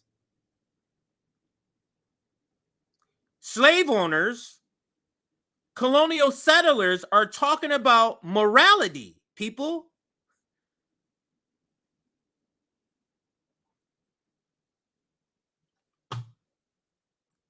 Clown shit. This is clown shit right here. You know, we're going to be with you. It was an unprovoked attack on civilians. Why do you keep saying that? France has already come out. Orban of Hungary's already come out. Zelensky's already come out. Before 1846, could there be a such thing as an unprovoked attack by the indigenous people to this land on the white settlers? Is that a possibility? Is it the very fact that the white settler here makes it provoked? The very fact that Israel is here is the provocation. If I just made up a word, is the there's a right way to say it. Provocation. There we go. Is the provocation. Our president used to go out and say, okay, we're with you, Israel. We understand it's a difficult situation, but you need to respond. The concern I've got is this is not going to be a near-term thing, meaning it's not going to be a pinprick. This is going to evolve to a much larger, the potential of this is a larger war. And this is where Netanyahu is going to have to make some hard decisions. And the hard decisions are, what do you do going forward? Understand that Hezbollah to the north, coming out of Lebanon, will probably join in the attack. There'll be nations that condemn them. But this is maybe when you almost have to super escalate. And what I mean by that, Netanyahu needs to super escalate. The media is telling you what's coming. Our war propagandized media knows exactly how a settler colonial project will respond to any upheaval from the oppressor, from the oppressees. They know this shit is about to get violent and it's going to get ugly. Videos of ugly sort of shit's going to be coming out. So they're setting the groundwork for that shit already. Our media, disgusting media the United States has. That deal is this is one of those saying, okay, we're going to have to bring this to a conclusion from a military state, and if that means going after their senior leadership, you do it. Unfortunately, this goes at the same time they're trying to normalize relations with Saudi Arabia. They've started to do that. They've done that working through the Abraham Accords, and this just complicates everything. But this was done not only on a holy day, but also on the 50th anniversary of Yom Kippur War. So make no mistake, this was a deliberate attack that was done with provocation and deliberate thought behind it. So this is one of those. The Israelis are going to have to make some hard call, but I think it's going to extend itself. It ain't no hard, and it's going to probably get a lot larger before it gets smaller. General, they're you telling mentioned you the this 50th shit's about to anniversary get as a crazy lie, because obviously those who wish others ill seize on important dates. It's also the anniversary of the assassination of Anwar Sadat, and I'm thinking more to the point about of those who even consider brokering peace or even talking to Israel. Then in those instances, and of course now, doesn't go well. Now, very different situation behind the attack on the part of Syria and Egypt on Israel back 50 years ago. But it did lead to a chain of events that united the Arab world, what there was of that world at the time, to target the United States for its support of and for. Yeah, like, will this spur the Arab world support? Because Iran has already come out in support for Palestine. Will this spur the Arab world to come together against Israel? How it's going to affect the normalization process that they started with Saudi Arabia? I think that's going to be put on hold or at least scrapped. But let's see. Let's listen to a little more of this nonsense from the ruling class. For Israel. Colonial settler project of the United States. Embargoing oil on the United States. And we can all remember the gas lines, or those of a certain age. I certainly can, General. I know it's different today, but I put that in some perspective here. What do you think? Yeah, Neil, I understand. But, that was primarily like a military operation. What you're seeing on television today that Trey's covering so well, They're in Israel. This is an unprovoked attack on civilians. The pictures that are coming across are horrific. Unprovoked attack on civilians. This should be a lot different from a military perspective. It's force on force with military, but they're terrorizing civilians, and that to me crosses a line. I don't care if it's Syria using. That crosses a line. But coming into somebody's house saying, get the fuck out of here, that doesn't cross a line for you. Again, the only way you can have that perspective if you yourself has a history of colonial settling, the United States in particular. Let's go and see if there's any other news here. Didn't expect it to be so much coverage here.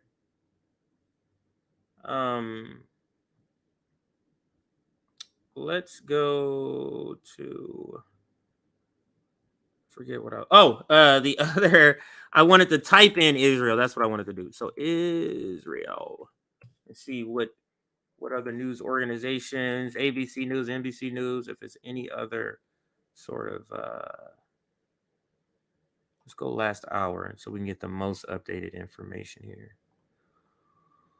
I played that Biden clip. It looks like I do have the most up-to-date information.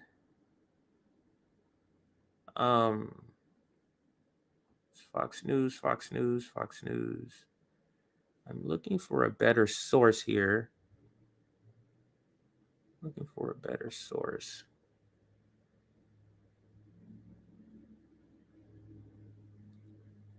That's Israel. I don't know if we're gonna get anything else. That might be all the latest information we got.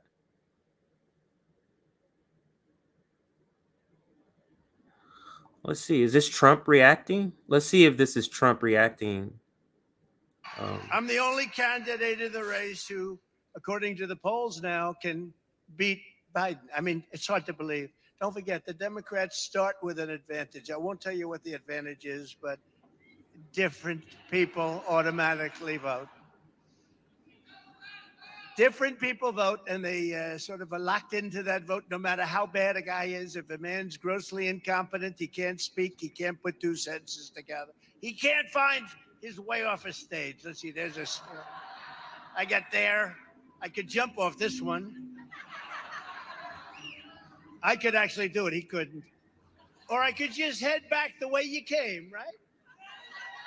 That's pretty amazing. I watched the other day, two entrances, two exits, and he couldn't figure out how the hell do I get out of here.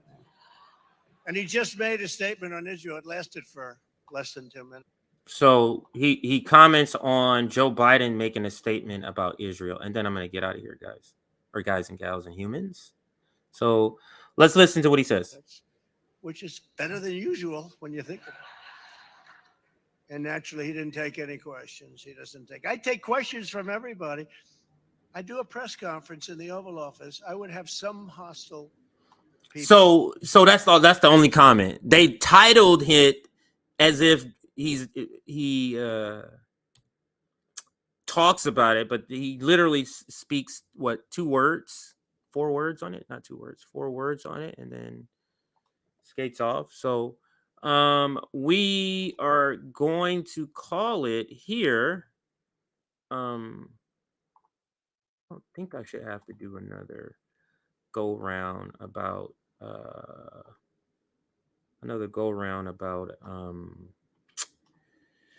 what's breaking, so I won't. What I will do though is bring up our website here. Make sure you go and check out our website.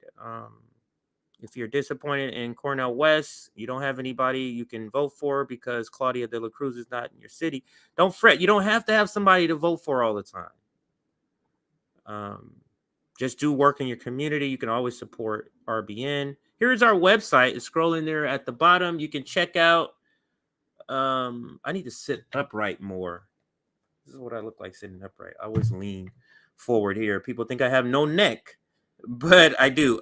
So along across here at the top, you see the tabs: RBN About, RBN Chapters, RBN Library. So you can check out the library, which is one of the chapters. This is the RBN Detroit chapter. They're making the library, and you see the renovations they're doing there. On the RBN chapter page, you can see our chapters, some of the things we do and our chapters, and then the each city chapter there. If you click on the Boston chapter and you're in Boston, you can submit a mutual aid request here. So if you need help cutting lawn, if you need help with something, you can submit that and Sabby will get that. But what I wanted to show you on the far right-hand side, if you click merchandise, it'll take you to our merchandise page. And we recently, I think we're 2 weeks in, maybe 3 weeks in selling 3 weeks in selling merchandise. So let's bring it up here. And here we go. If you're interested, check it out. Where was I going to go? Take that one out. So I'm just going to show down and show you a couple of the items. There's 11 designs. You can get the 11 designs on mugs or tote bags, and different colored tote bags there is. Or you can get it on shirts, on tanks, like down here. Or you can get it on long sleeve shirts. I'll bring this one up. I always want to show an example. You can get different colors. So make sure you check it out. I'm probably going to get that one. And if you hover over the logo or the graphic, you can get an up close look at what the graphic will look like on the shirt. So a lot of people have already made a purchase with us. So if you haven't, check it out. Some people have taken pictures. So thank you for those that have purchased. And I think that is going to do it for me. This has been what we call a handoff stream where Nick kind of starts it. There's a little bit of overlapping content, and then I do a couple of segments after. Make sure you donate to this fundraiser. We are raising funds, always raising funds to play our employee. This is fundraiser for our employee. There's the GoFundMe. If you are able to donate, please do. Where's another one at? She does graphics, great graphics like this. Graphics like the one yesterday for yesterday's show. And then, of course, graphics like for today. But we're going to be getting out of here. I want to thank everybody for watching. Have a great rest of your Saturday. Thank you.